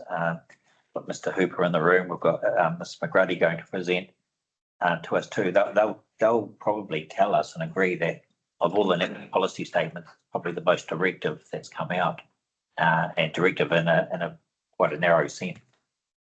So, and the requirement of a plan or any plan changes to give effect to national policy statement. In other words, implement national policy statement. So the concerns that we're hearing from submitters such as herself are concerns with this document that puts on implications on the council to produce a document in a certain way. And we're certainly seeing that there's a difference between what I would call the legislative or statutory construct of highly productive land, which is a simple equation of rural plus land use 1, 2, or 3 equals HPL, compared to the reality that often exists of people's land. So notwithstanding that it may be legislatively or statutorily described as highly productive, the reality might be something different. Now, what the national policy statement does is create some exemptions and criteria for considering rezonings and resource consents. And we've heard from a number of people that have addressed those criteria. Okay, all right. That's a little, there's no question there, Mr. Draper, that's sort of a statement that of the matters that the panel's trying to grapple with a very directive national policy statement. Yeah, okay, all right, thank you. Well, I just hope that at least some of that, my narrative there is heard to get through to the right channels and whatever. Yeah. Okay. No, sorry, I didn't mean to cut you off there. Was there anything else you wanted to talk about in terms of your property? Not directly to do with the submission. It is the main part of that first part was the ON Yep. FL9, which we'll obviously have to address in due course. Sure. We'll just see if there's any questions from my colleagues. Yes, Sean, just that narrative you've written down, can you give us a copy of that? Because Yeah, I'll have to take the first part out of it because I'll hold it on the same sheet. So instead of confusing things, I can email it through. have you got Ruth's contact? I think so, yes. Yeah, I've emailed you your speaking time, so just respond to text. Okay. Yep. Right. Well, I want to support David on this. This has been brought up a lot, and we're basically the first council of the rank to be dealing with the national policy statement on highly productive land. So, we're not going to go into it with this. Okay. Thank you. Can I just say something? Yes, please do, Craig. So, again, thank you for that, and I'll reiterating all this. What you've seen with this national policy statement that's come in is that the huge desire to protect 100 stock units close to town means that we may be sacrificing 10,000 stock units further out. I don't think it's something that's been thoroughly thought through as to the long-term effects and the loss of, while I won't say it's highly productive land, it is still very productive land that produces a lot of food for New Zealand and will continue to. Yeah, thank you. Yeah, sure. Can I, for a short submission, it's attracting a lot of questions. No, it's hot topic. It's a very hot topic. You just mentioned trying to raise capital to get out in succession planning and so on. We had a submission earlier today talking about the 40 hectares and farmers like yourself saying, well, I still want to live on the farm, but I might want to hand it on to my sons or whatever. So he was talking about allowing smaller areas that could be cut off so that, for example, like Jibby has done on his own property down on the coast, got a small block out the front of the farm that has been sort of secured to enable them to keep living on the land, but not farming the land. So is that the sort of thing you're talking about? Yes. Or are you? Yeah. So would you be supportive of the 40 hectares, but allowing a little carve off within that 40 hectares of perhaps half a hectare or a hectare for that extra block that you might end up living on in the future, sort of thing? I think that we can currently do that the way I can still build, I think, on the farm. You can't get another title. But I can't get another title with it at this stage, I think, unless it is an redundant house or something along the bidding. However, in order to complete a farm succession and to have income and to get the balance of our mortgage to a level where that succession can occur, we'll need to raise some extra capital, and this subdivision is a tool to do that. So it's only a small parcel of land, and as the previous submitter spoke about, there's a difference in those rural lifestyle land values in comparison to what it would be if it was just per hectare as a rural farm. It's got the ability to generate sufficient capital to be able to achieve that succession. So if you took your idea of a percentage of 1% of the land, how would that meet the requirement to stop the smaller parcel of land occurring? Well, if you picture it as in a broad sense, that if it was 2 hectares, 1% of that's not going to be big enough to do anything. If it was 200 hectares, then 1% of that's going to give you 2 hectares. So if it was 2,000, the thing that I think with this NPS statement of the 40 hectares is that it's a blanket description regardless of the size. Someone might have 100,000 hectares, but limited, you can't do any less than 40. So the 40 hectares was sort of when we talked about this in our workshops earlier to sort of come up with a figure. The 40 hectares was determined as a block of land that an existing farmer next door who subdivided that could either farm, you could either, as a retired farmer, farm 40 hectares. It gives you enough to raise some stock and so on, or it could be leased back as a viable unit back to the farmer that subdivided it. So with that in mind, what would you consider would be a block that you could do that would still be viable in protecting the land? What size is that viable? I'm not sure if that's answering my question though. But that's the intent of the highly productive. Yeah, but I think with all due respect, it's been a little bit short-sighted on what the potential that people have of what they would like to achieve. I don't think anyone disagrees with you, but as David said, that's the law that we have to give effect to. So I'm just trying to, you're a farmer with a reasonably big block.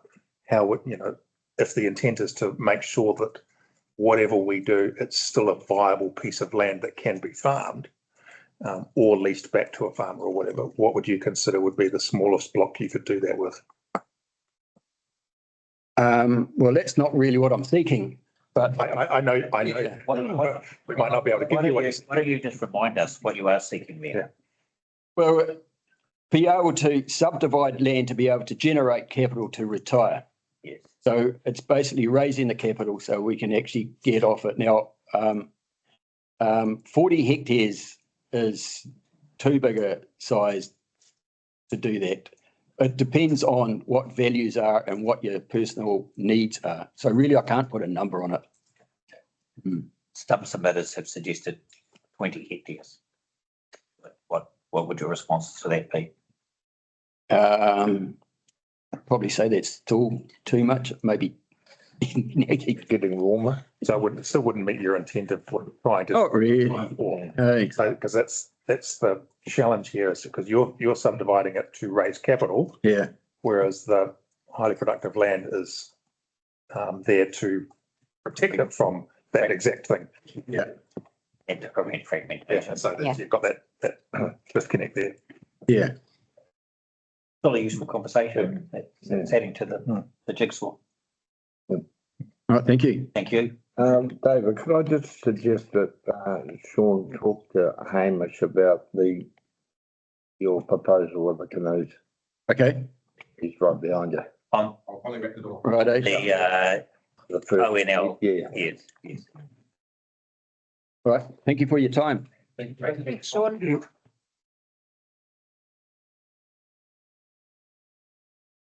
Yeah, same age as me. Oh, no. I think you're older. Our next submitter is Federated Farmers. And welcome, Mr. Maddich. Oh, up here. Thank you. And Oh, okay. is Francis Casey in? Yep. Oh, thank you. Hi, yes, thank you. Sorry, I didn't see you there, Francis. That's all good. Thank you. Again, you would have heard me repeat myself. We're consistently 1 hour behind today, so thank you for your indulgence on those delays. Ms. Casey, are you going to lead off, are you? Yes, thank you. Yeah, kia ora. Thank you for the opportunity to be heard and for accommodating Federated Farmers online. Just by way of introduction, I'm a regional policy advisor employed by Federated Farmers, who is a non-government organisation advocating for farmers at all levels of government. And Mr. Maddich is also present online and has given planning evidence to support Federated Farmers' submission on the general rural zone and subdivision provisions. So I just want to highlight two issues Federated Farmers has with the proposed Wairarapa combined district plan, these being the approach to protect highly productive land and land which is not highly productive, and second, the minimum allotment sizes in the general rural zone. Yes, very common themes. Yeah, I can imagine. Yeah. So dealing first with the protection of highly productive land and land which is not highly productive, Federated Farmers' submission sought to clarify that in the general rural zone, it's the productive use of highly productive land that is protected from inappropriate subdivision and development. We acknowledge that primary production can occur on land which is not highly productive. However, I think it needs to be ensured that there is a degree of flexibility for land which is not highly productive to ensure the efficient use of natural and physical resources. So our concern is that the policy framework, along with a conservative approach to subdivision in the general rural zone, sort of creates a rigid regime for land which is not highly productive. So the second issue in relation to minimum allotment sizes, Federated Farmers' submission sought that a reduction in minimum allotment size to be reduced to 20 hectares. So subdivision, as you probably would have heard today, is an important personal and business decision for our members. A farmer may look to subdivide for any number of reasons, including, as we've just heard, to realise capital, to support the productive capacity of existing farming operations. And equally, it's an opportunity for other farmers to acquire land for those purposes as well. So we acknowledge that setting minimum allotment sizes is a common planning tool to manage the effects of subdivision and provide a threshold for different activity classes. But we argue that 40 hectares is not an appropriate threshold because you can be equally as productive on a 20 hectare lot.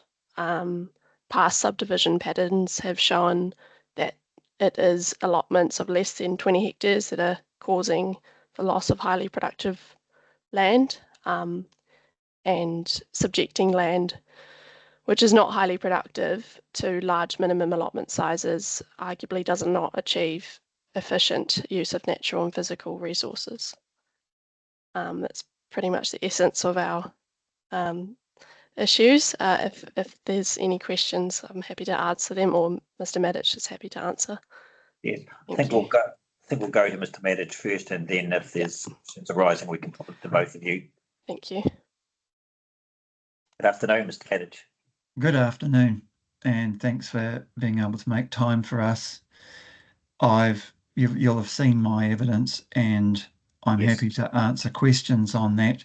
There is one other matter that I thought I should mention that I'm not sure if the council is cognizant of or aware of, and that is under the Resource Management Act at present, the freshwater farm plan provisions under 217D, that's big D, require all pastoral, arable or mixed land of 20 hectares or more to go through a freshwater farm plan certification process.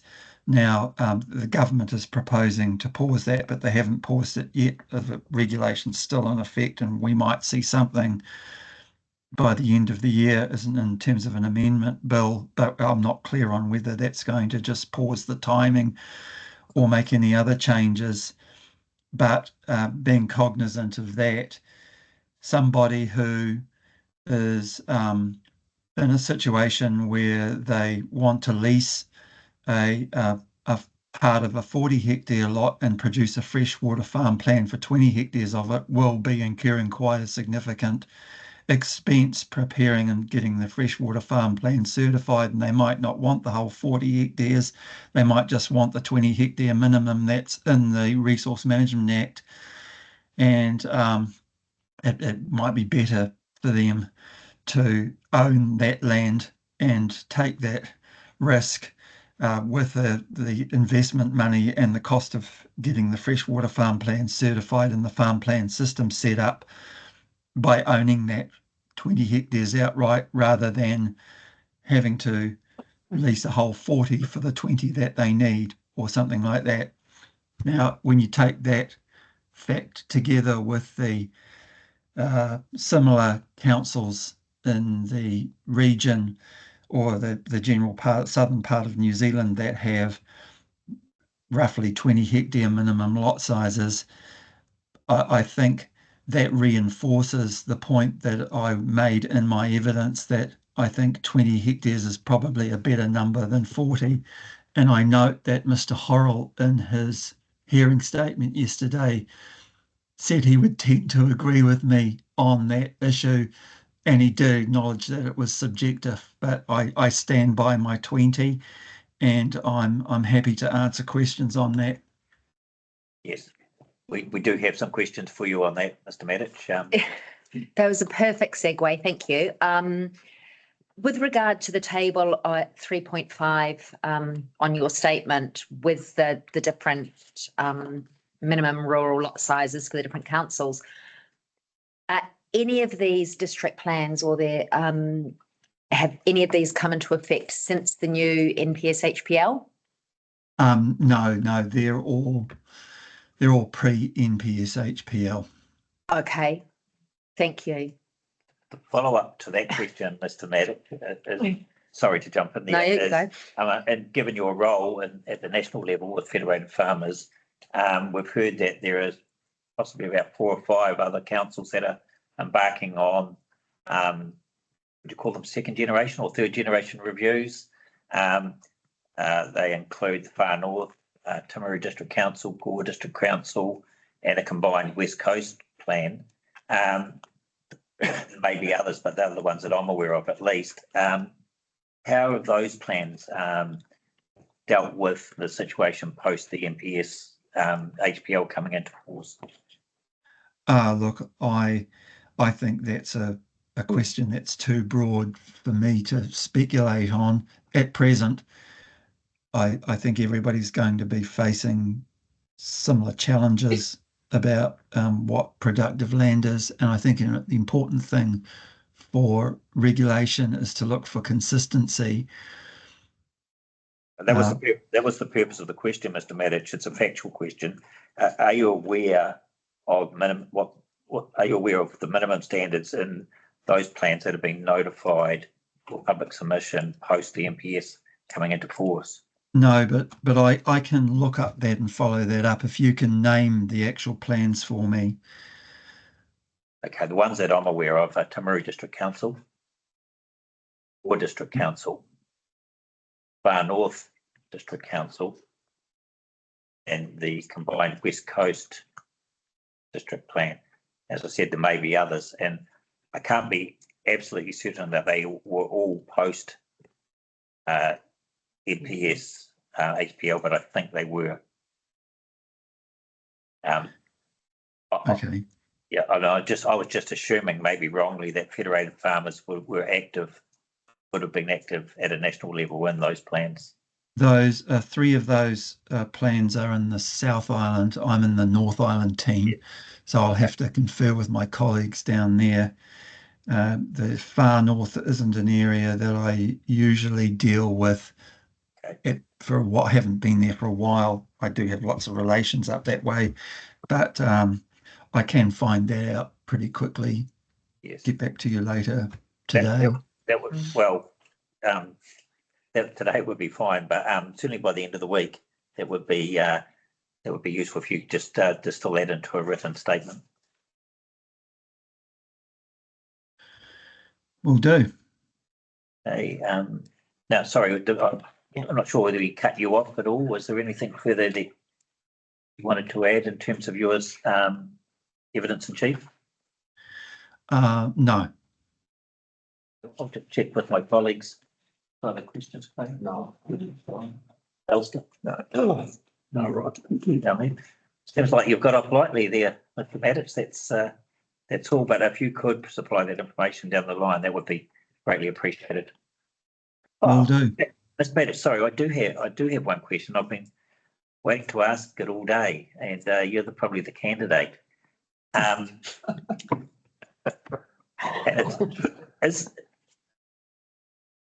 You've talked about HPL productive land, and that not all rural land is HPL land. Is there a case to be made for having a reduced minimum allotment size in the general rural zone for land that's not subject to HPL?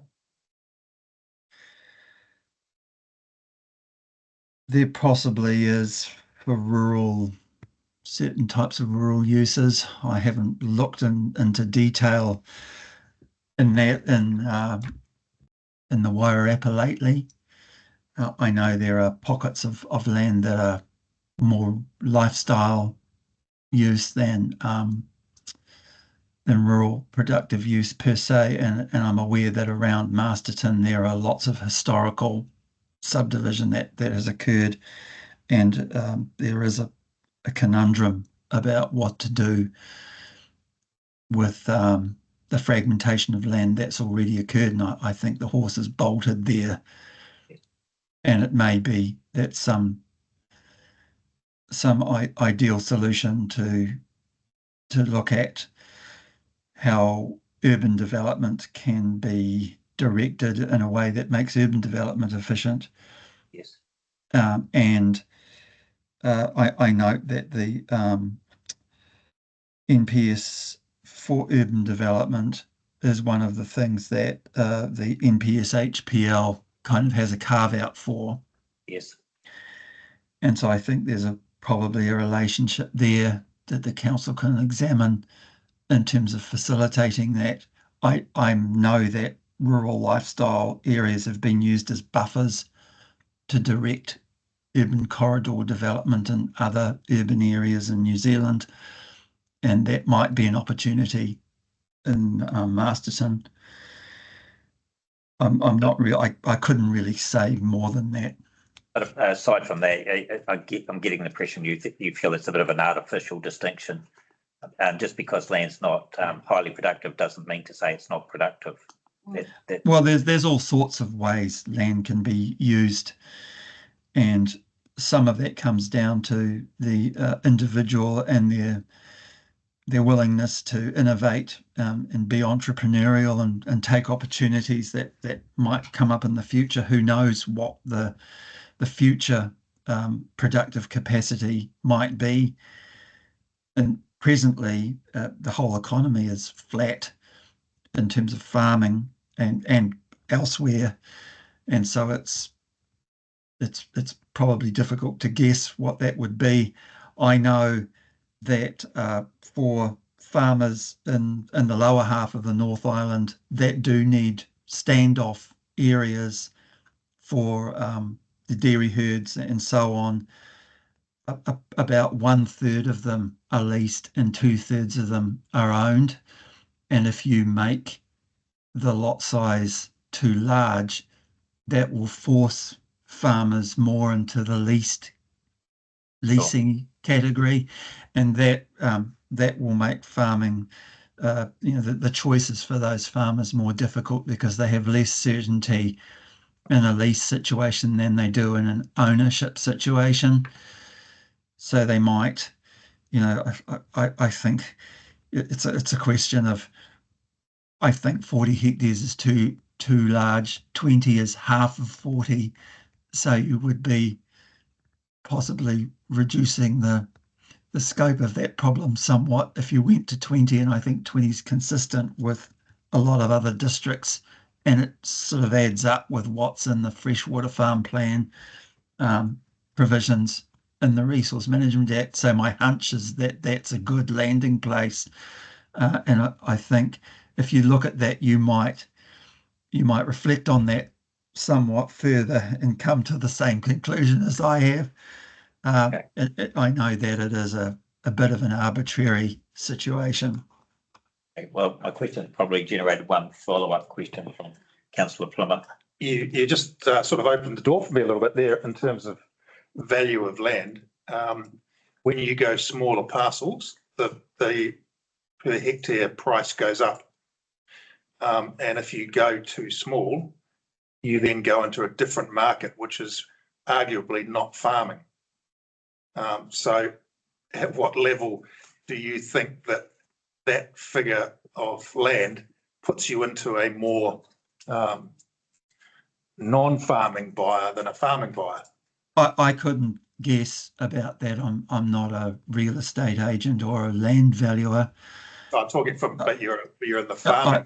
I do think from a planning point of view, consistency with lots in other similar similarly climate similar districts, geographically similar districts is probably going to be more important in determining land value, because you wouldn't be, I imagine you wouldn't be creating an artificial market for lease holders if you went to 20 rather than 40, and that may have some economic impact on land. But if you choose 40 and that ends up driving up the price of 20 hectare lots in neighbouring districts, that may well be a consequential effect of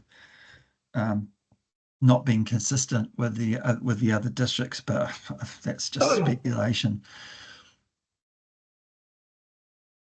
We'll leave it there. Thank you, Mr. Maddich, and we look forward to receiving that further information by the end of the week. If you could email that to the Hearings Administrator, Ruth, that would be appreciated. Happy to help. Thank you, and thank you, Ms. Casey, for your time. Thank you. Good afternoon.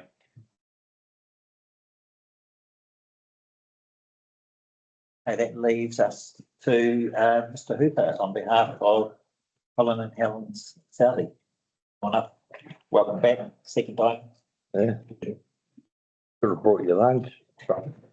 Shoot home, get some. Brought out.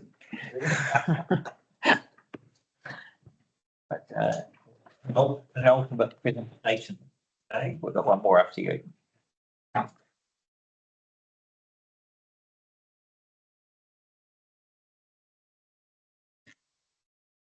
Okay, so I've been helping Colin and Helen Southey with their submission on the proposed plan. And from talking to them, very similar feeling with the other submitters who we've heard from today, just regarding the obviously the minimum lot size.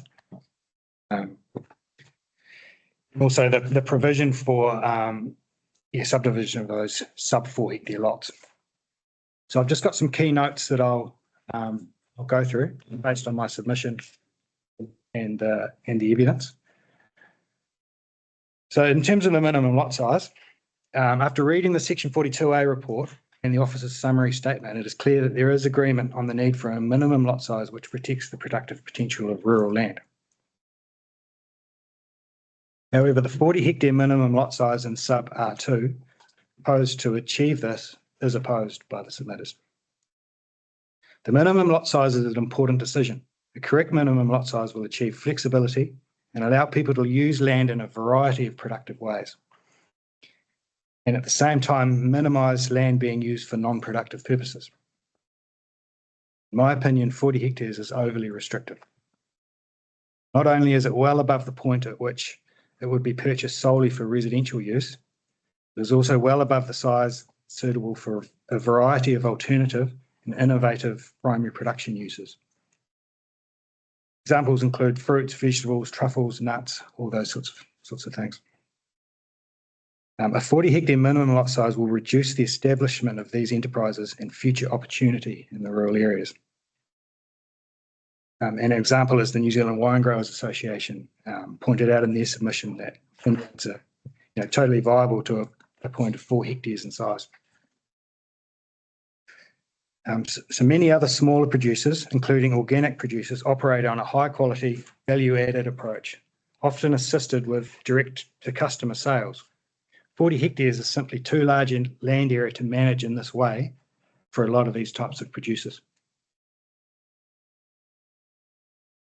So using an example I had in my evidence, in my opinion, 4 10 hectare vineyards, each with their own spin on things, offering slightly different points of view through diversity, offer more to, say, Martinborough through diversity than a single 40 hectare vineyard. In my opinion, the use of the word lifestyle property in the context of productivity in the Section 42A report is slightly problematic. For example, a 10 hectare property with a walnut orchard on it would be considered a lifestyle property. However, per hectare, this walnut operation could be just as productive as a more extensive traditional enterprise. In addition to rural productivity, these more innovative land uses contribute to rural production diversity and and also have a role to play in regional tourism and employment and contribute to a thriving rural environment. Provided that the land is used productively, it is irrelevant whether the operation makes up the landowner's entire income or whether this income is topped up through off-farm employment.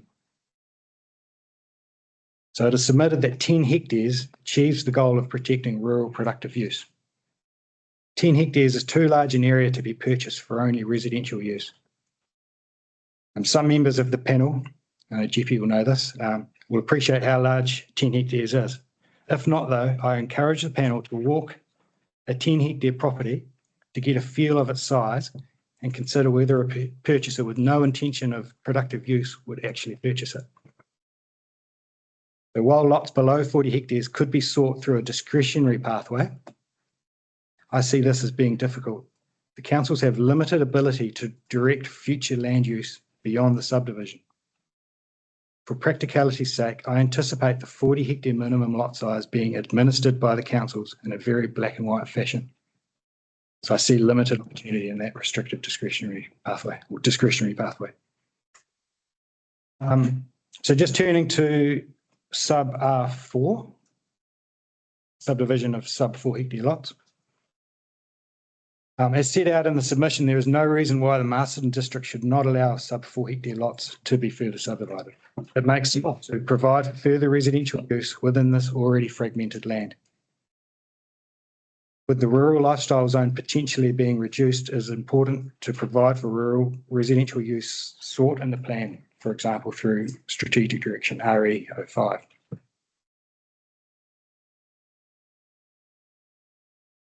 The Section 42A report shows the distribution of sub 4 hectare lots within Masterton is no different to Carterton or the South Wairarapa. We're just seeking some clarification of that from Mr. Okay. And his right of reply. Yeah, so just further to that, rural residential properties do not have to be centred around main centres. There are many rural communities throughout the Masterton district. Keeping these rural communities strong is very important. Rural residential activity can play a key role in the vitality of these rural areas through contribution to schools, the rural labour force, and local community network. So I grew up in Bideford. It's a small rural community northeast of Masterton. Back when I was at Bideford School, that was the late 80s, early 90s. Just a thriving community. 2 schools and 2 classrooms in the school, a hall, even a golf course. But Bideford has suffered from the plantation of pine forests, and while this submission is not about pine forest, it just shows that the heart of these communities is the people. So if you lose that, then the rural communities suffer. So in my opinion, excluding Masterton from sub R4 will be to the detriment of Masterton's rural communities. And lastly, with regard to subdivision of surplus dwellings. So the recommendation in the Section 42A report to create a restricted discretionary pathway for the subdivision of surplus residential housing with a vacant balance is an improvement on previous non-complying status. It is noted, though, that the submitters prefer the controlled activity status. Thank you. Thank you, Mr. Hooper. Mr. Southey, do you want to add anything to that presentation? Not really. I've left it to Mr. Hooper to do it for us. It's sort of beyond us to follow. I'm not sort of into this council. Why don't you tell us a little bit about the property that would be subject to the rules if they were changed? What's your estimate? Property is really bounded by lifestyle blocks. Yes. And we're sort of restricted. We've got one farmer who leases our place at the moment. And it's 80 hectares. How many hectares? 80 hectares. 4 type. Sorry, how many titles? 4. 2 large ones and 2 small ones. And we feel we're very restricted if the farmer doesn't want to buy it, what we can do with it. That's big Surrounded by lifestyle blocks. of what sort of size? 1.5 acres Yeah, to. 1 hectares. So we feel really restricted what we can actually do with our block of land. What are you doing? What's the current activity? What's your current activities? What are Oh, it's at least by a dairy farm. We're about the last farm though. That's from Masterton, so there's no other farms. It's all been built out. So we're then very restricted as far as that goes. And the other problem we have is our age. We've really got to think about shifting. And we've got no one to take over the farm. We've got a son, but he's actually handicapped and he can't go on the farm. So there's no one to pass it down to. Can you just remind me of what road you're on? Southie Road. Are you at the end of Southie Road? Yeah. Yes. Right at the end there. Right at the end of the road. I've just put the map up on the screen, Commissioner. Thank you. Yeah. Oh, yes, that's the one bound in yellow. Yeah. Yep. So see at least 3 titles there. Yes. Okay. Oh, okay. You look at Willow Park Drive going, ooh. That was a while ago. Willow Park Drive was not like it when I was at school. They talk about putting Willow Park through our place, rescue. Willow Park's. Okay, thank you. Any other questions, Commissioner? No. All done. Thanks, Sol. That's not closer to rescue. They might have said, oh, but we'll buy it. Thank you, Mr. Hooper. I don't have any questions. It's very clear. The three issues are very clear. I know your preference for activity, but you've also acknowledged some movement on the activity status too for the surface dwelling. So it's understood. Yes, we felt even if we could just subdivide our house off with just a bit of land, that would at least help. But if we do that, we lose the other titles. So there's the problem. They won't let us keep the titles we've got.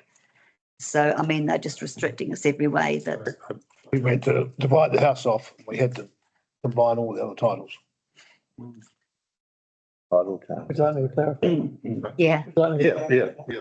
So the original rule was controlled, but there couldn't be a vacant allotment for it to be controlled. If there was a vacant allotment, it would go to non-compliant. I've recommended that there is a restricted discretionary for a vacant allotment to consider on a case-by-case basis, depending on the nature of the subdivision. Mr. Hooper's suggested that goes some way in addressing the relief. He'd prefer controlled, but it does still respond to the concerns. We just feel if we did that and had to combine all the titles, it's a bit stupid, really, is the situation. Thank you again for your presentation. Thank you. Sorry for the delay. Yep. Right. Thank you. You know, when I was at that camp, there's one house on Willow Park Road.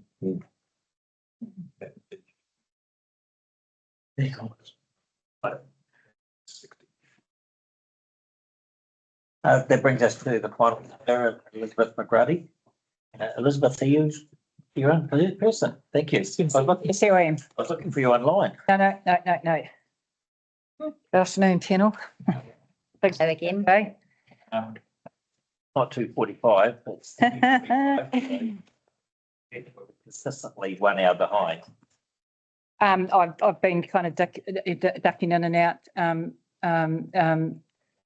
to see what is happening. And can I actually compliment the panel? These are actually really big decisions. These are big stakes decisions for a lot of people, including myself. So I actually take my hat off to you that you've been giving people the time. Appreciating that. Makes a long day for you too. Hearing room, feeling that They haven't been heard, and the importance of the issues for them. Right, what are you going to tell us? So there will be some familiar themes.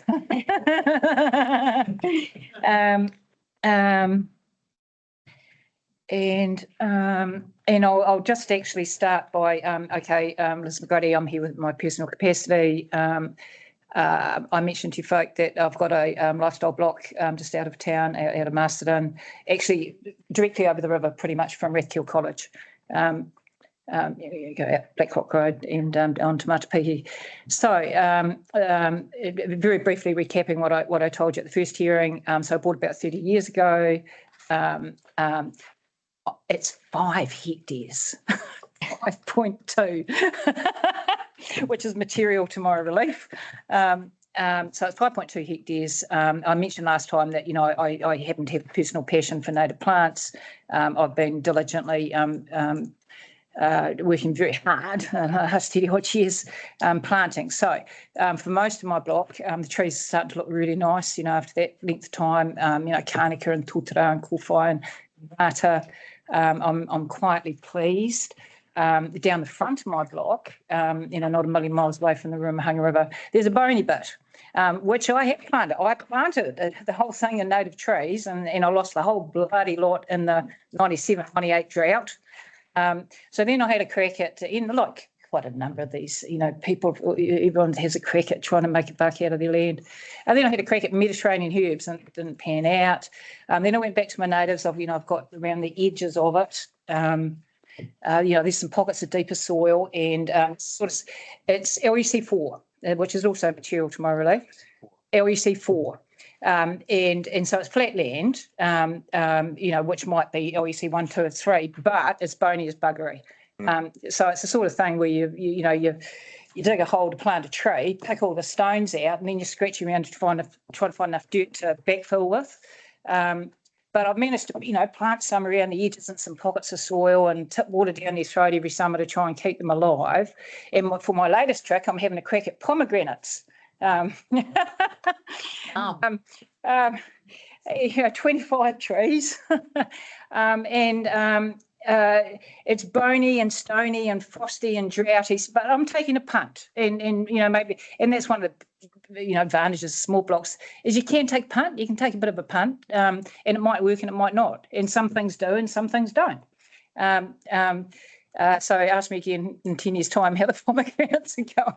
Anyway, so that's the context for my relief. So I'm focusing, and I did do a little summary hearing statement that I sent through to Ruth. We haven't seen that. Oh, that's okay. All right. You haven't seen it. Okay. In which case I'll speak to it. That's okay. I only sent it through on Friday, and you've been flat out since then. So that's okay. I will speak to it. Concentrate. So I'm focusing on rule sub 4. Yes. And the two key changes that I want to it, that I would appreciate, enable the same provision in the Masterton district. That's number 1. And number 2, increase the property size threshold to 8 hectare.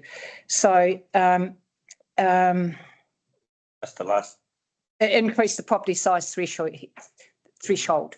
Currently it's less than 4, and 3.9. So my reasons are set out in my submission, and in respect of those two matters, in particular, same provision in Masterton, increase the threshold that were on page 7. I've read various of the council reports. I broadly agree with the context and intent as I understand it. And so I'm now just going to run through my understanding of what the intent is, and I'm very happy to be corrected. General rural zone, it anticipates a range of activities, including rural lifestyle. And rural lifestyle meaning low density residential in a rural setting with small scale primary production or light primary production. And the second point related to that, activities that are anticipated need to be reasonably provided for. The operative district plan generally enabled rural subdivision to 4 hectares, and as a general comment, these sizes were too large to support what most people wanted or could comfortably manage, or to support efficient use of the land for rural lifestyle purposes.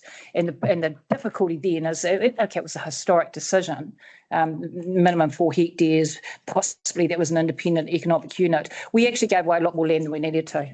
But, you know, that was then, and this is now too late.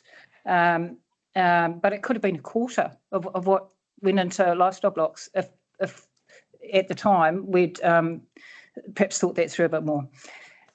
Those historic subdivision consents have already established a fragmented land parcel configuration, in particular clustered around the towns, no surprises.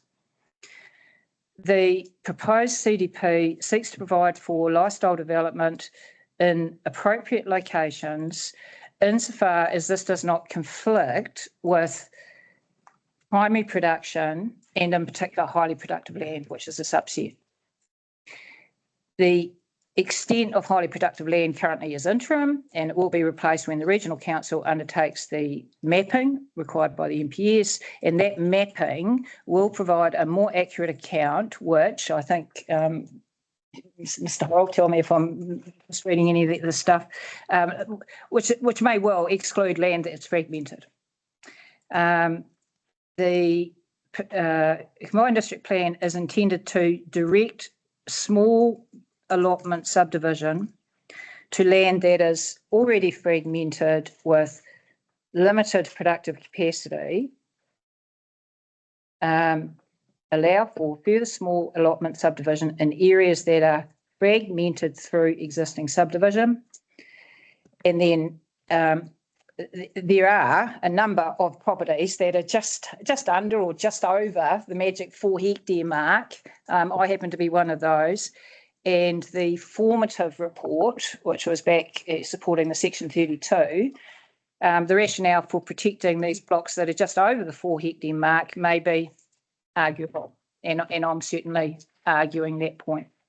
Earlier on, I in respect of highly productive land, and I know it's been traversed a lot over the last couple of days, earlier on in respect of highly productive land, my first position about, you know, the fragmented nature of, you know, lifestyle blocks of the land around the townships and along some of those roads, is, and I would agree with, you know, the council reports that are saying the productive potential is most definitely limited. It's more limited than if it was open slather. And I had not earlier appreciated the case law about HPL and the interim thing, so I appreciate, you know,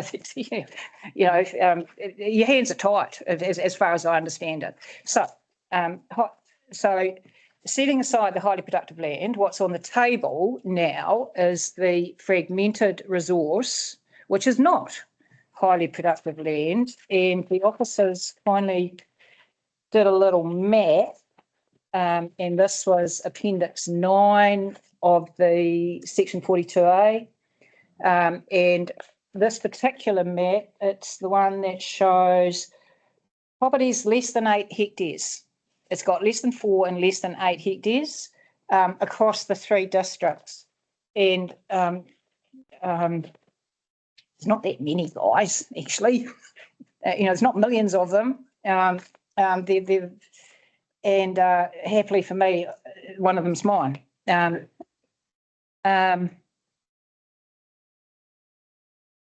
the less than 8, that's correct, in Masterton. So then a key question is, what is the test? What's the test for an appropriate role? And we've got to go back up to the strategic objectives. So I've got them here. This is from the hearing stream 1 right of reply with, you know, various little amendments that were recommended at the time. Social and economic wellbeing, the rural environment and land use activities in this environment contribute positively to the region's economic and social wellbeing. Absolutely no question about primary production being part of that. RE01. Yeah, I've just got the little list here. Rural environment objective 1. And you may not recall that in hearing stream 1, I made a case that the lifestyle blocks, and even though some people hate how they've proliferated and fragmented, nevertheless they're here. And nevertheless, I'm very strong and firmly of the opinion that they have brought a very welcome influx of people and intellectual and social and financial capital into the Wairarapa with them. Productive capacity, this is objective 2, general rural zone used predominantly for primary production. Very, very comfortable with that, no question about it.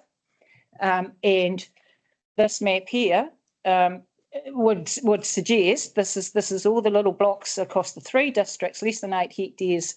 It's not conflicting at all with objective 2. Highly productive land protected from inappropriate, fine, that's a done deal. We can't argue too much about that one, really.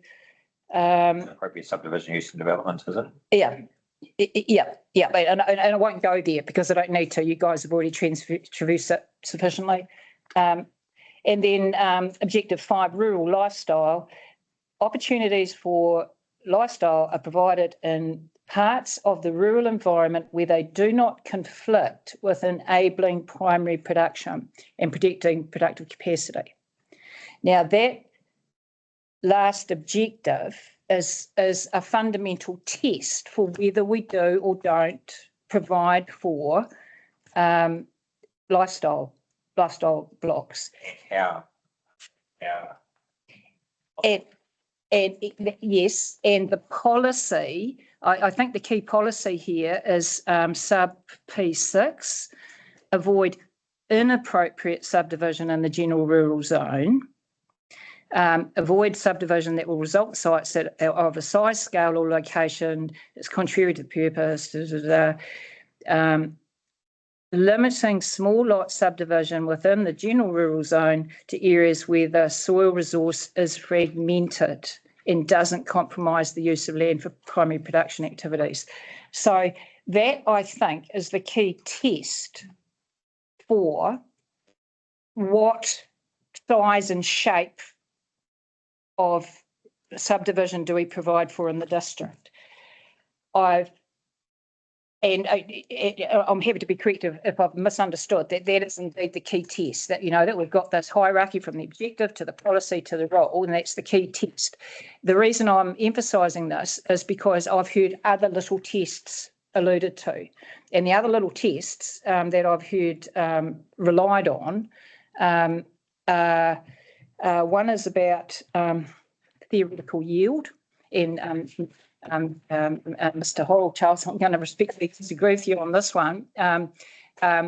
There's a line somewhere in one of the that says, "Oh, if Miss McGrady had her wicked way, you know, there'd be about 1.5 million lifestyle blocks, you know, from here out to the coast."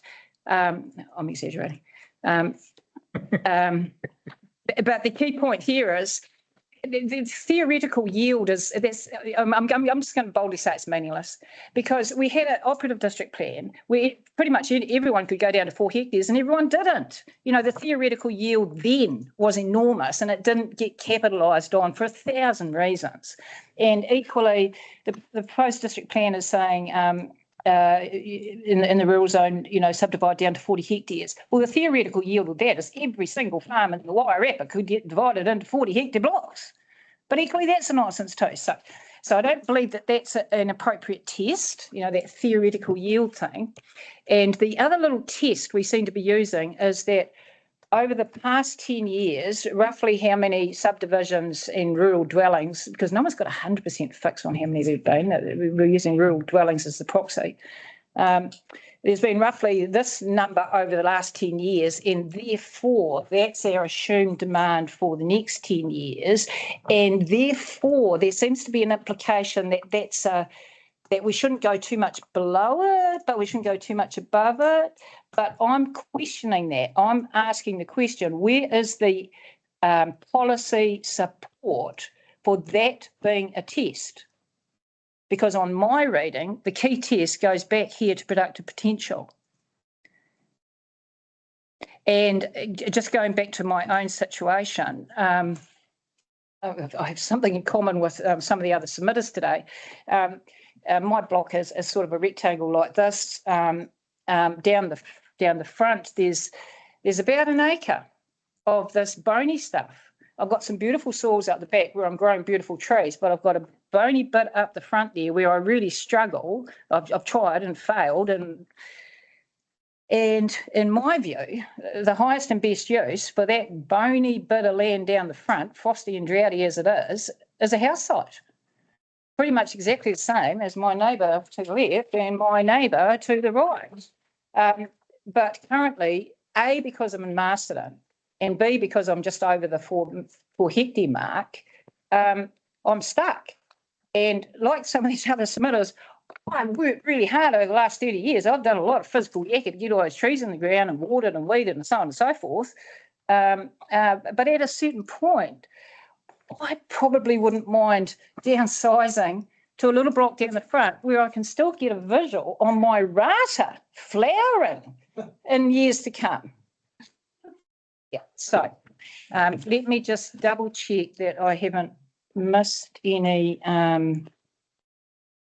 relevant. You're not putting a similar creek block there, are you?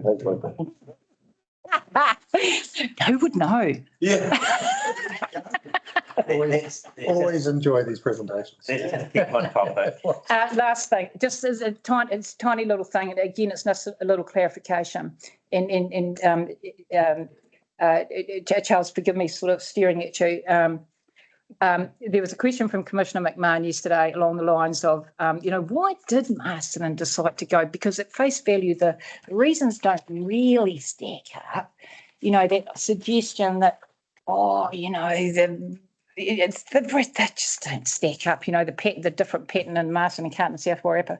And I think I heard Charles say that or something to do with something up here somewhere, maybe it was the National Planning Standards, said that if you've got an area that sort of looks like a tidy zone, then therefore it should be one. And I'm just raising the question about that because I checked the National Planning Standards and I don't see any direction about, if you've got something that vaguely looks like an area, thou shalt do it and nothing. Yeah, so I'm just, and I'm not going to say Masterton Council because this is supposed to be combined, guys. If the combined councils were relying on something up there, telling them that that was what they should be doing, what exactly was the source? And eyeball that thing. Don't just rely on it being someone said that we had to. Yeah. Thank you, folks.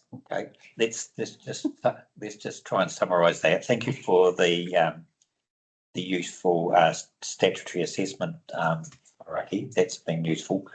You're probably one of the few submitters that have gone back to the statutory objectives and worked out what the chapter objectives of policy framework should contain to give effect to that. So thank you for that. It's been useful.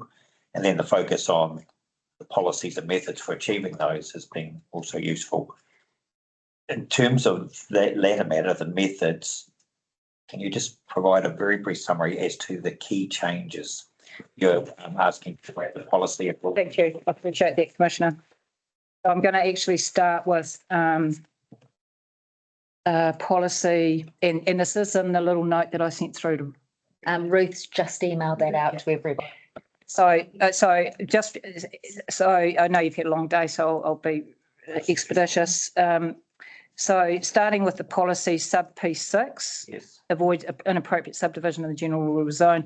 In my original submission, I read this and suggested that if the intent is to provide for small lot subdivision within existing small holdings, which it basically is, say so, just for clarity. Okay, so that's that point. Okay, and so you've provided a wording. Yes, I did in the original submission, and did I repeat it in my statement? 5.1 out of 5. Yeah. And it's just for clarity, just people are picking up the plan, just to understand when we say this, what do we actually mean by it? Rule sub 4. And then rule sub 4, the two key changes that I'm seeking are that this rule should apply in the Masterton district. Yes. And that the property size threshold be increased from 4 hectares to 8 hectares. And in my original submission, page 7, I sort of, I appreciate it's always hard to find a magic threshold. I understand that. Is it 4? Is it 6? Is it 8? Is it 10? What is it? I understand that. But again, when the test is against the impact on primary production, I think there's room to be a little more flexible than that 4 hectare one.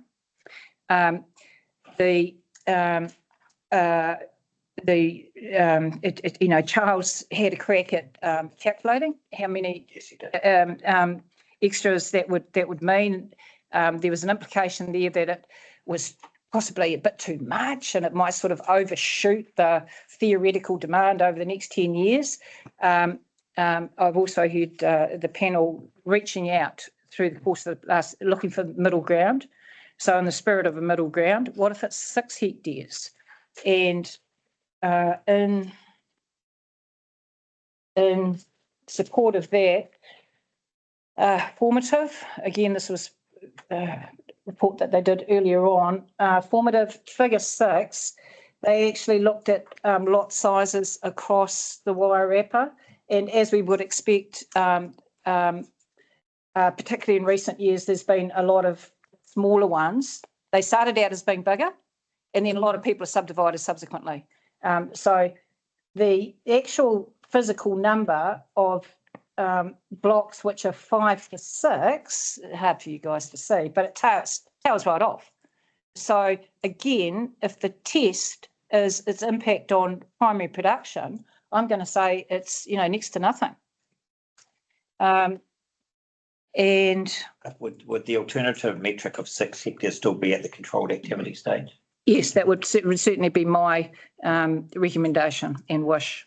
Then you provide a further alternative or restricted discretionary pathway. And that's just addressing that issue, which I don't think many submitters have touched on, or that I have heard. But Charles certainly addresses it in his right of reply and acknowledges that it's actually very black and white and steep ricochet from controlled all the way to non-complying. That actually doesn't make sense to me. I think there is room in this framework for there to be a restricted discretionary bracket, not on HPL. Perhaps it's in the up to, I don't know.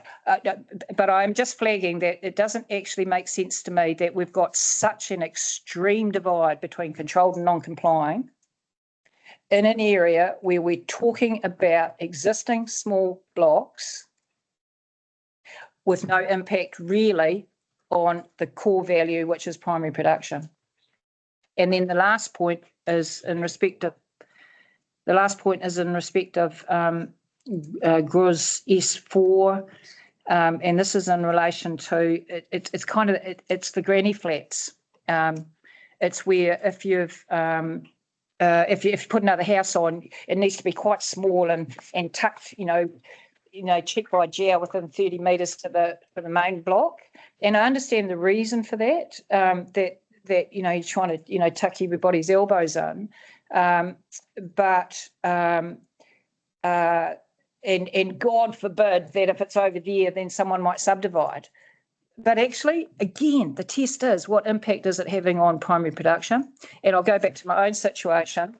I've got a rectangular block. There was other submitters who said, hang on a minute, 30 metres, you can't sort of do 30 metres depending on the size and shape of the block. And my block would certainly be one of those. The obvious place is down the front. That's more than 30 metres away. But at the moment, I couldn't do that. I would have to sell my whole paddock that I love and go and live somewhere else because I can't, build my own little cabin down the front. Yeah. So those are the main points of relief. Maybe because it's late in the day, to see whether Mr. Hurrell has any questions of clarification, particularly in relation to your point 6 of your summary statement, which, Charles, have you seen that? Yes, maybe just one clarification. So in your original submission, you'd asked for a permitted activity for, I take on board your reasons there, Charles. okay, so that would be controlled as a minimum? Yep, I take that on board. Okay. And then just secondly, the alternatively 6 hectares. So your relief there would be 6 hectares as a controlled activity, or the alternative of a restricted discretionary would be up to the 8? I think there's actually a line of logic that I introduced in the original submission for the 8, for up to 8 to be controlled. I'm offering the up to 6 being controlled in the spirit of halfway houses. But what Mr. Hurrell was unsure of, and I'm unsure of too, is how the second arrow under the bullet point that says and or that provision being made for a RDA pathway with discretion limited to the effect of non-compliance with minimum allotment sizes. Yep. So is that, what's that in relation to? If I was to declare a position, I would be happy with up to 6 hectares controlled and a to be determined area where restricted discretionary is available. And that I think would be up to, because it could be up to 8, it could be up to 10, it could be up to 20. Yeah. But just to be clear, because this is important. But having a pathway other than going all the way up to from controlled to non-compliant. Is the alternative? Yeah. RDA a default activity status for not complying with either 6 or 8 as a controlled activity, or is it something else? What you just said. The critical issue, because the rule's got a lot of standards attached, the critical issue is the allotment size, the minimum allotment. So I'm saying the minimum allotment, 3.9 is too small.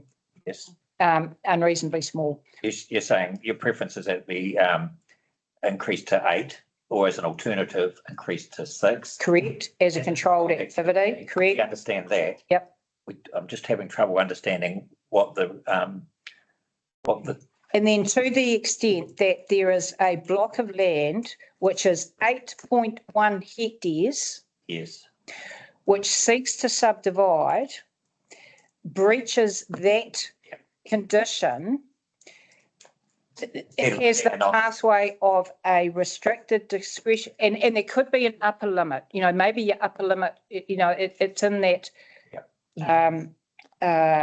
It's say 8 to 10 or 20 or whatever. There can easily be an upper limit, because the point is that we're talking about land that is already fragmented. And that's before it becomes non-compliant. Yeah, and it's this graph in the formative report, which displays figure 6, wasn't it? Figure 6, that's correct. By size of property, 2013 to 2022. Yep. Okay, look, I understand that factually. Yep. Mr. Hurrell will have time to consider that over the next few weeks. Yep. And respond to us on that. My very briefly last point. I think you asked Mr. Hurrell to have a look at the outliers in the Marsden District. Can I just flag that if you're looking at outliers in Marsden District, you equally need to be looking at outliers in Carden and South Wairarapa, because it's the same question. I've got one final question, and then I'll check for a final roundup from the panel. Is your belief in relation to sub 4 Masterton, does that by default result in relief that seeks the deletion of the rural lifestyle zone at Masterton? I've heard all the questions about it for sure. I didn't, in my submission, I didn't go there. I'll just stay neutral on that. I've certainly heard all the questions. Yeah. Panel, any final questions for Ms. McGrady? Robin? I don't have a question, just a comment. Thank you for your energy. Honestly, having you as our last for me has just really lifted the energy of the room. So thank you so much. Put me in the after lunch spot. It's been really, really good. Thank you. Cheers, Robin. Really enjoyed it. Oh, thank you for staying awake because I do appreciate you guys have had a long day. It's been Charles ducking a few times. We thought you might have had a pen when you. Thank you, Ms McGrady. We're during the hearing for the time being, and we'll reconvene in 5 minutes.